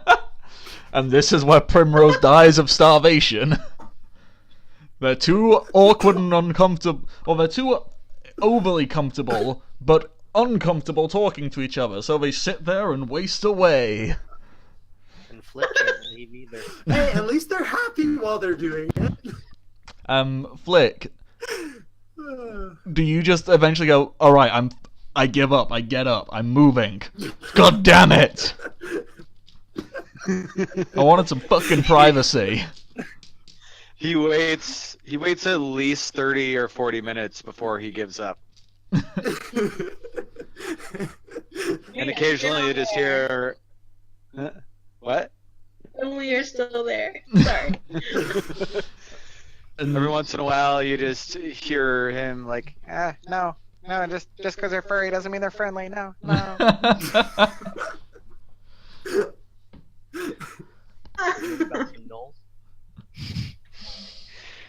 Oh, dear. I'm just gonna leave that one up to your imagination. I feel like I can only ruin it by telling you what it actually was. I get my master uniform's monstrous humanoid wild shape. Oh, every day. Oh yay! I get my humanoid wild shape. Oh, dear.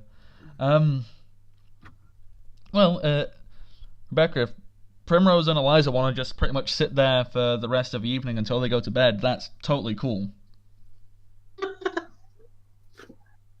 Pretty sure that happens. Okay then, so, everyone else, you eventually Flick, I'm assuming you just kind of get up and go, duh. I want to hear Flick's reaction. Let's hear what happens when he finally does decide to leave. After some mutterings, he like starts to like twist and turn a little bit in the water while he's muttering to himself. He's like, no, eight legs, 8 eyes never means anything good. No. And he just sits up straight in the water and throws his shirt off his face, and he's like, what? And he's looking around left and right, like, and then he looks over and he sees people, and he's like, and he reaches down and he covers his chest like he's the one being immodest. I think you're going to have to roll another bluff check for that, Another buddy. bluff.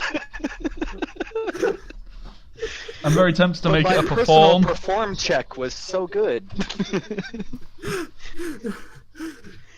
I think he should get advantage on that one. Oh no! Oh! I rolled a 2. Still a 10, so... Okay.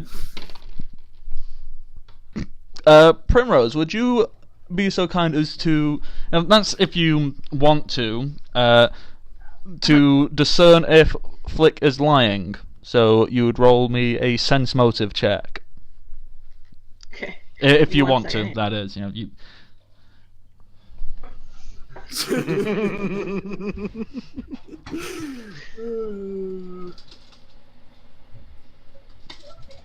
I'm on this loads. Hang on a minute.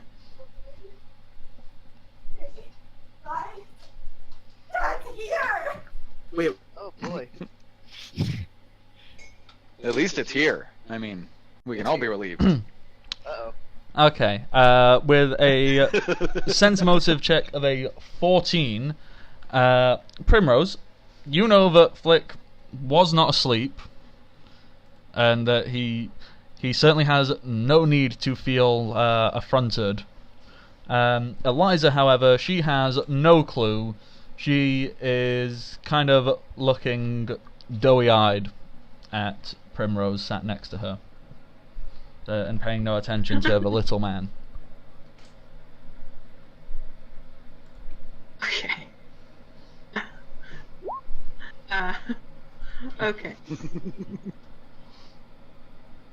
Rose. Stand. Walk around and like a woman would.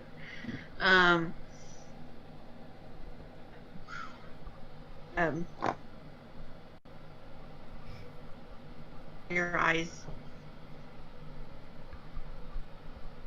Why? She's already seen everything. I want you to see this violence. Oh. And I jump out of the water and I just start scrambling along the edge like I'm like doing a heist along the edge of a building, trying not to fall into an alley. And I dive into a tumble and I grab my backpack and my stuff and I try and make it out of there. All How right. many rolls do you want for that? None, because you know what? Roll me one tumble check, just in case you fail, because it'll be funny. 23. 23. You certainly did not fail. I think that is a rather fantastic scene to leave it on before we take a very quick break. Be as quick as possibly can. Because since we started late, we're going on a little bit later than we normally would as well. So, well, all right, back here in 5. Yep, I'm just gonna set it up now for the break. We'll see you all in a very short amount of time.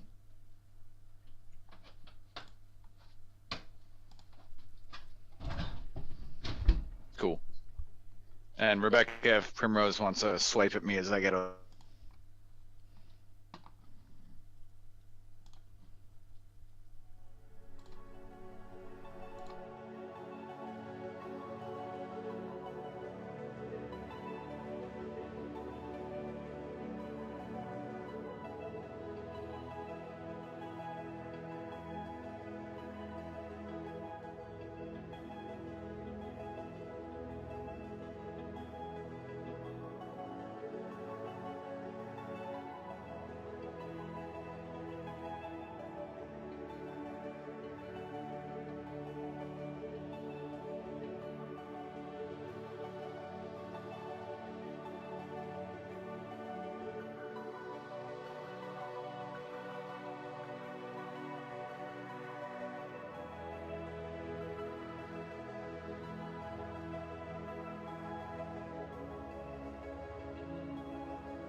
Okay then.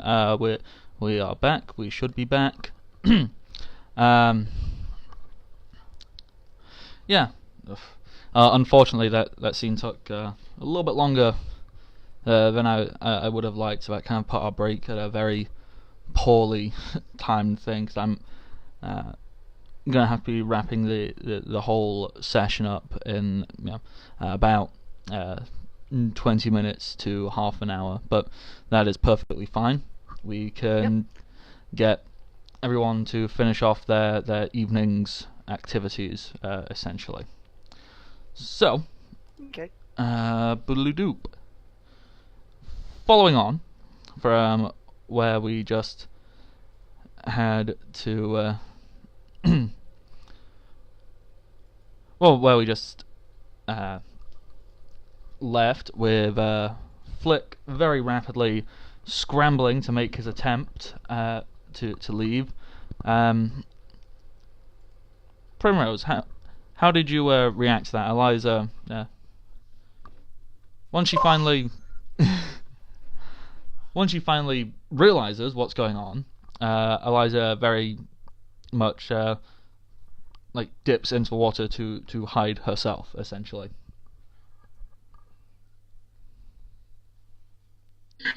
I mean, Primrose wanted to throw him out of the room. So, But he basically did it for her. Yeah, as Flick is running out of the room, I think this would be a good time for Vago. Probably just kind of sigh and just kind of get up and take a towel and leave. Yeah. Okie doke then. Be a grapple attempt to grab him, wouldn't it? It would. Primrose, if you wanted to actually try and physically grab him as he rushes off, that's fine. I mean, are you standing up as well and things like that, And, or? Yeah, I stood up and say, I don't want you to watch this violence. That's a grapple check, right? Yeah. If you want to roll a grapple check for me to try and grab. How do I roll a grapple check? If you go into your character sheet. It's on your first page. It's about halfway down. You would need to make a melee touch attack first. I think this Roll20 does a good job of doing it already, I think. Yeah. Yeah, it includes that in there. Oh, nice. Yeah, she needs to catch me first, right? Yeah. Well, Flick, you may either roll an opposed grapple check or an escape artist to just whoop and get out of it. Oh, gee. There's a tough decision. I wonder what he's gonna pick. That's a 21 on an escape artist. Yeah. You're still a little damp from the water, so when Primrose goes to grab you, she can't get. They can't get a good grip on you, and you kind of just slip on out of there. Makes a little bit of a squeaky noise as he slips out from between her arms. Leaving Primrose stood there, just I'm assuming waist high, in the pool, and just kind of looking as this little halfling sprints off. In all her glory. Yeah. I didn't do anything wrong. I was just sleeping. You guys came in there while I was asleep. Bye! Glorious. Halfling, I know where you sleep. But does she? Or does he sleep? If he doesn't know where he sleeps in the wagon while they're going places. Swaddled up in the thing. Yeah. Yes, but we're not going anywhere, so... Yeah. So now he never sleeps again.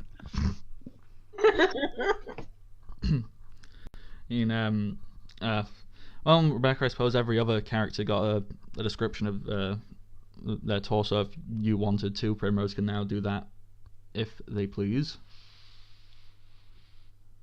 And standing up from the water, it's very water. Primrose is as flat as a wall.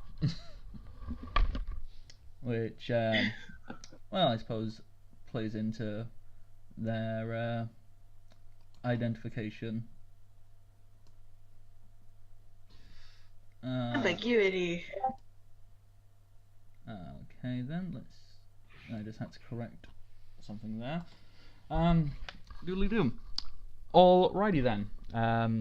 Rebecca, you already said Primrose and Eliza are pretty much just gonna stay down there until they decide to head off to bed. Is that correct? Yeah, but I mean, now that Primrose has stood,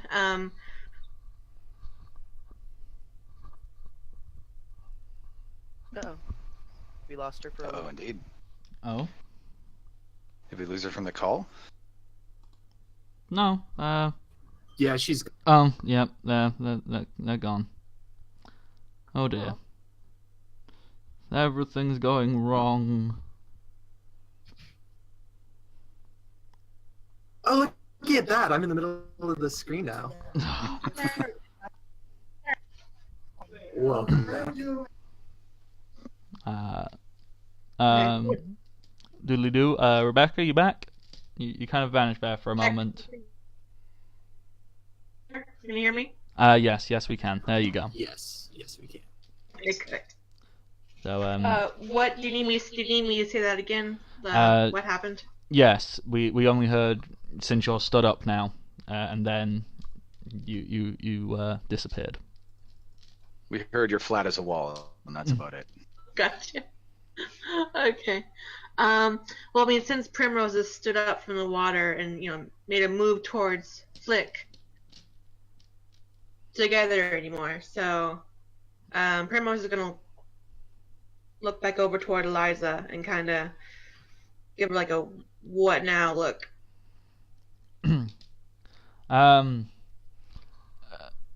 Eliza kind of looks up, matches Primrose's gaze, and then looks away. Obviously thinking something. As she then That continues. red ain't all from the pool heat.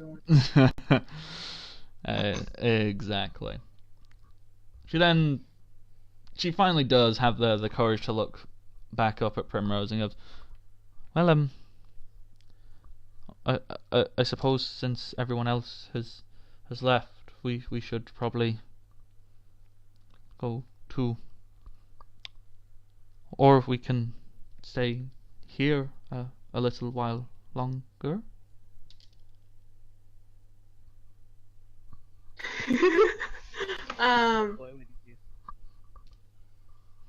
Rose will kind of sigh a little bit, but if you insist, suppose we'll have to stay here.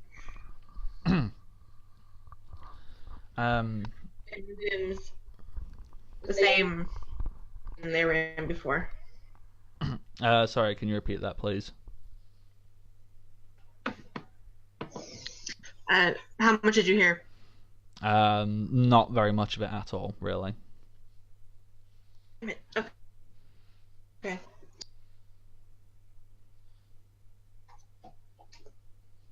Basically, say, well, if you insist, then I guess we'll have to stay here a little longer. I'll smile on her lips on the water next to Eliza, and assumes the same position they were in before. Okay then, and we will wipe away from that scene, and they will do whatever it is they choose to or not do. That's entirely left up to the minds of everybody. Meanwhile, Flick is running naked up a hallway. well, we can let some. You don't have to cut straight to just give him the funny image. Yeah, I mean, we can skip forward a little while and quickly very quickly run down what people are wanting to do before they go, alright, and then we're going to head off and get a good night's rest. So, let me just think. Keldor, you said you wanted to go to the blacksmith. Kid and Varco maybe going to go talk to Notad. And Flick... Cheetah, does Flick have anything he wants to do? Yeah, but it's just kind of by himself, so... yeah, this is all... It'll be... Okay. It'll be quick, don't worry. He's totally just gonna keep running through the town naked. Catch me, I'm the gingerbread man. Well, I think... Okay, yeah, we'll go with Keldor. Blacksmith scenes don't usually take that long, I don't think. Keldor, you know where the blacksmith is. You get up, shake yourself dry. I'm assuming you don't put on your armor if you're heading to the blacksmith. Just putting on your civilian clothes, whatever they might be, and heading over to the blacksmith's. I'm guessing. The padding that goes underneath the armor, basically. Yeah. Yep. This isn't a surprise to you. You know this place. You know the blacksmith. You walk in. It's a fairly pleasant-looking dwarf who's got quite a large bald patch in the top of his head, but still an immensely long braided beard that's pure black. He's quite old. His skin is very heavily worn and rough looking from years and years of hard work. And as you come in, he kind of smiles and wipes some. Well, he goes to wipe some soot from his face, but instead just smears some more on there because his hands are that dirty. Kind of goes, Keldor. It's good to see you back. How's my armor treating you? It's doing pretty good. It's held up pretty well. Aye, it's a good sign then. I spent a lot of hours crafting that for you. So why are you here? I mean, you certainly won't be wanting a replacement for that now, will you? No, just needs its cleaning as usual. Always got to look the shiniest and fanciest it can. All right. You can leave it here now. I'll drop it off for you in the morning. Where are you staying tonight? In the keep with your ma and pa? At the tavern? I'll be at my house tonight. Okay, I'll drop it off with your pa in the morning. Sounds good to me. Just leave my armor there and head home. Alrighty. I'm not sure which scene will take longer. Kid and Varco or Flick.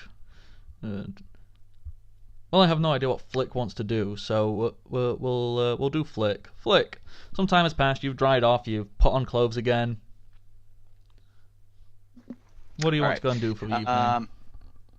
In the interest of time, instead of doing the break-in scene into one of these houses that I want to do, that I'm really tempted to do, I'm going to do a little character scene.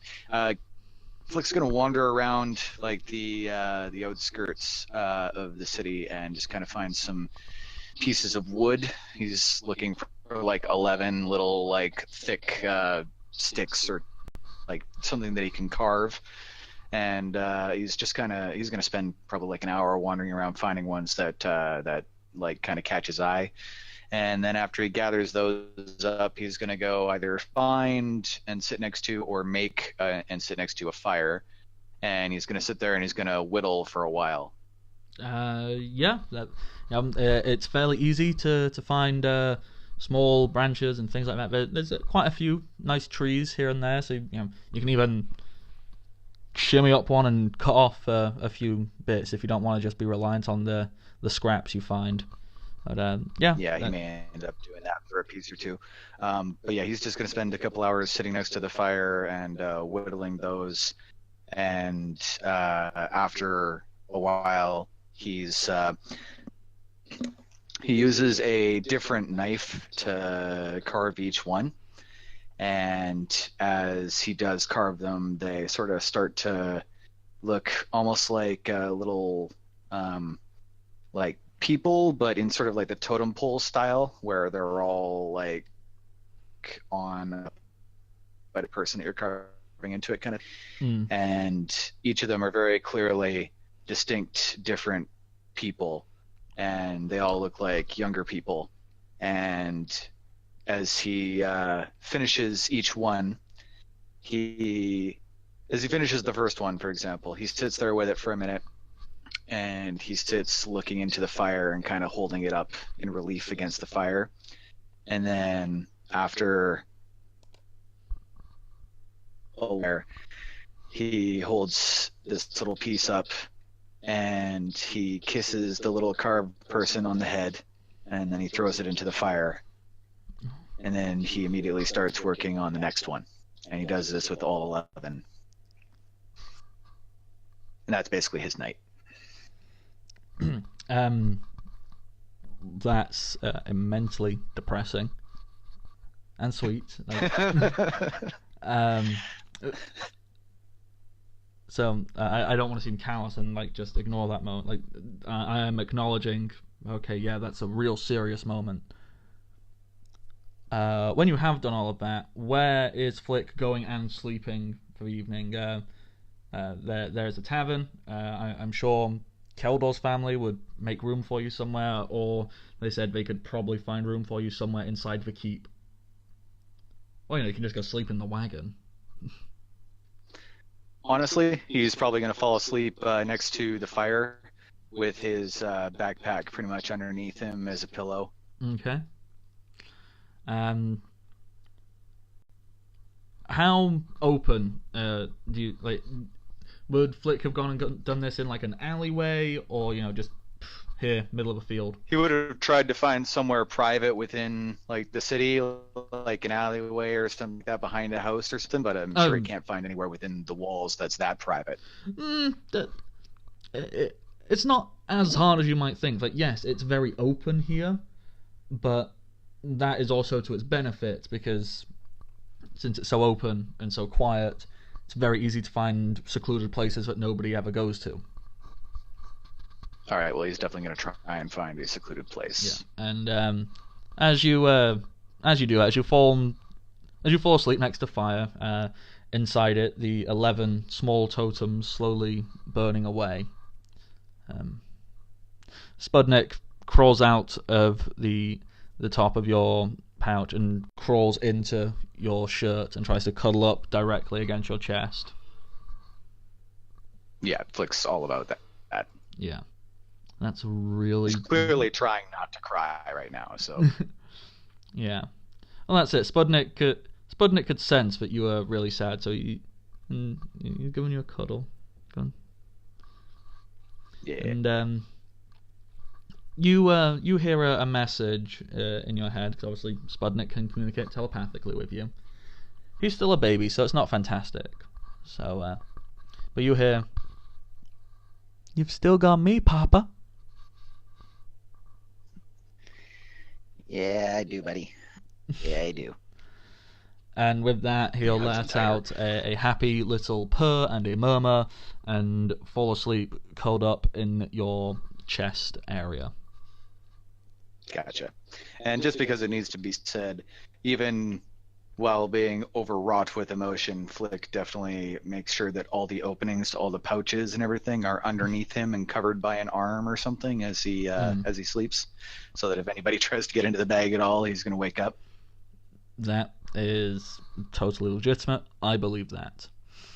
And okay, we're gonna have to make this our final scene for the evening. I With can give you a good segue into the next one if you want. pardon? I can give you a good segue into the next one if you want. Yes, because whatever scene Kid and Varco are getting on with, this will be our final one for tonight's session. So, segue away. All right. So I know that Vako's not following me immediately. He must have left a little bit afterwards. Mm-hmm. So I'm going to spend what time I need to see if I can find Notad. Oh yeah, you can find him. Notad, he's very arrogantly just wandering around the hallways, poking his head into the library. He's acting as if, this might as well be his. He's not stealing, but he's acting with an air of authority as he moves around. Okay. I would like to approach him. Obviously doing a little bow at the end, just like, greetings, master. I trust dinner was good? It was passable.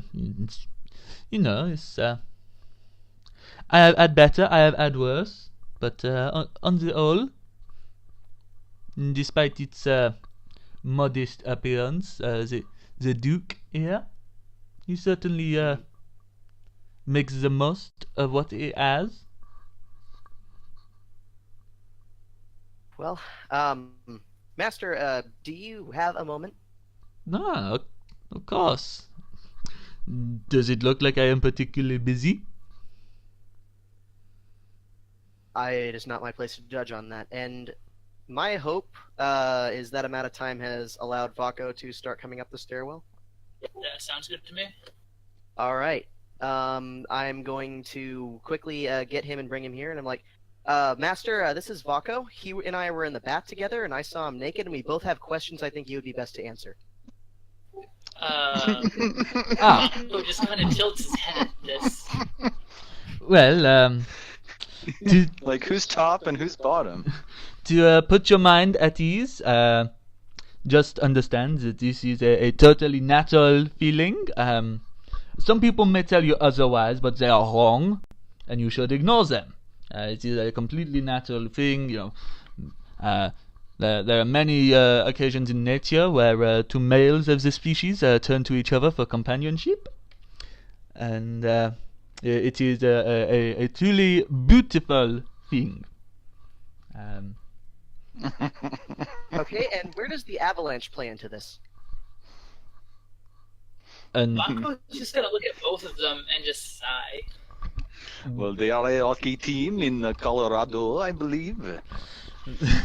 by avalanche, is this some kind of metaphor for a large explosion of a white substance, or am I totally misconstruing what you are trying to tell me?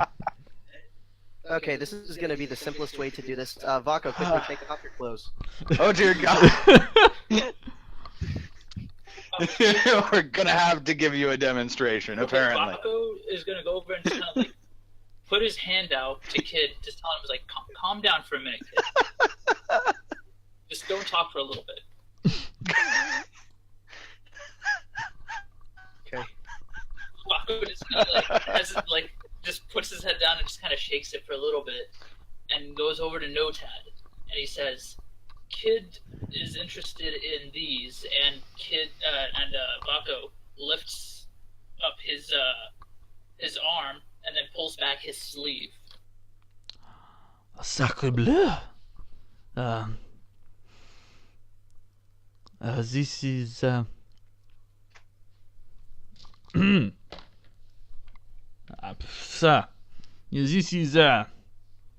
This is nothing. It's just meaningless tribal skibbles.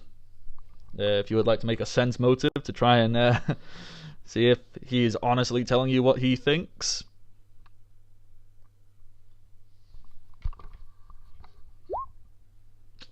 I guess due to the nature of what Kid thinks about any sort of body thing, I'm going to go ahead and make a sense motive on that one as well. Oh yeah, go right ahead. Because Okay, Varco with an 18 and Kid with an 11. Kid, you're somewhat inclined to believe Notad. You know, he's your master. Why would he lie? Maybe he is right. Maybe you misread it. Varco, you know damn certain these are not just random tribal scribblings. And you know that he is trying to hide something from you. Dun dun dun. Vaco is just gonna shrug and just put his hand back down and roll up his sleeve back down as well. Mm.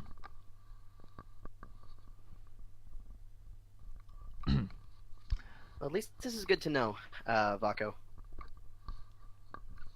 Yeah, I guess it I was is. wrong about the ideal of the destiny on that. I guess sometimes markings are just markings. That's true, yeah. They could just be markings, and through like this whole time, he's not even looking at Kid. He's looking straight at Notad. Well, you know, sometimes sometimes the writing on the wall is just someone's personal shopping list. It doesn't always have to mean some great tragedy.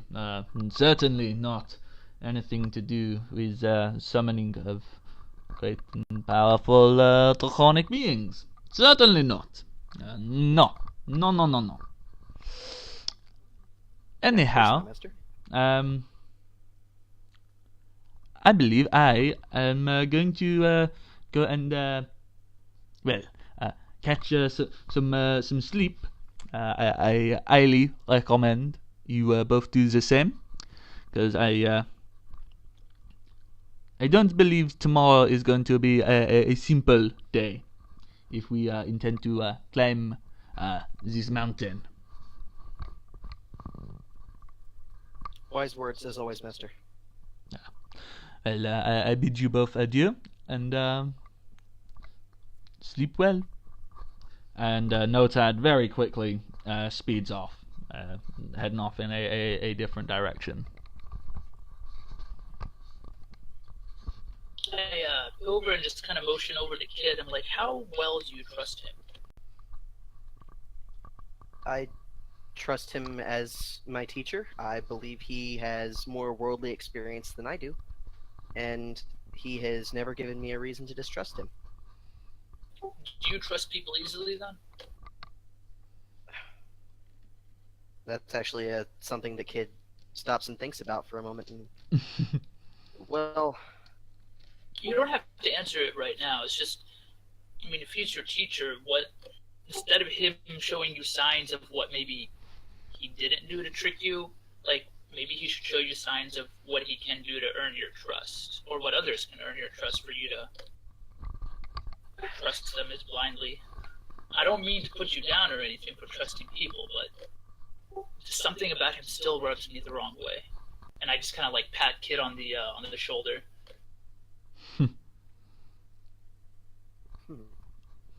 Yeah, I'll keep that in mind. It's like, I'm going to bed too. Have a good night. Yeah, you as well. And the Kid's Baco going to would get some awesome rest. Mm-hmm. And you know, I lied. I'm going to quickly throw in one final scene. After whatever does or doesn't happen down in the bathing pools, Primrose, Eliza, whenever it is you finally decide to leave, where would you like to go and sleep for the evening? And that is where we will finish tonight's session.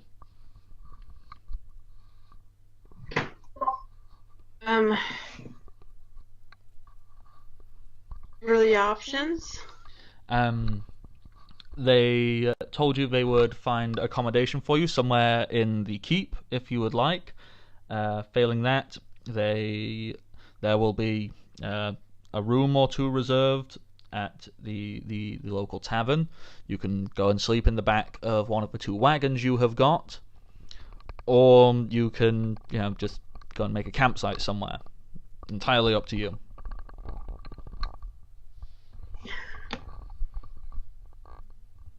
So an interesting thing happened. The whole bath scene. Primrose is now a little more protective.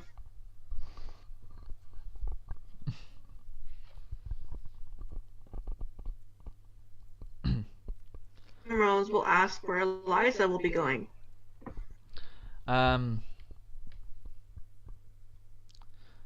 Eliza is somewhat bashful, but she acknowledges she would probably prefer to stay in the tavern because there's only one guest room here at the keep, so that would be quite a few people all sharing that one room. At the tavern, she would be able to get some privacy, and therefore could, get on with whatever she would like to get on with, away from prying eyes. Or whoever. Or that. Okay.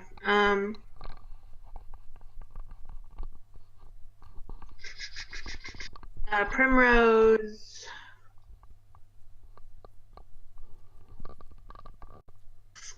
I guess.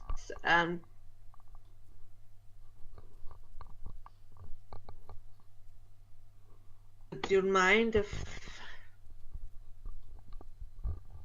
I don't feel like being alone right now, to be honest with you. Oh, no.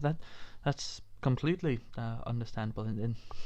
In fact, I was going to ask if you would like me to keep you company whilst you're in this fragile state of mind. That is.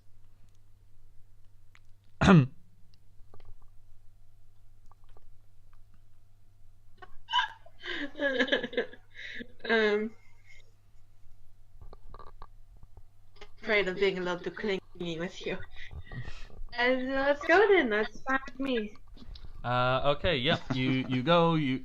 There are already some rooms separated for guests of the Duke in the tavern.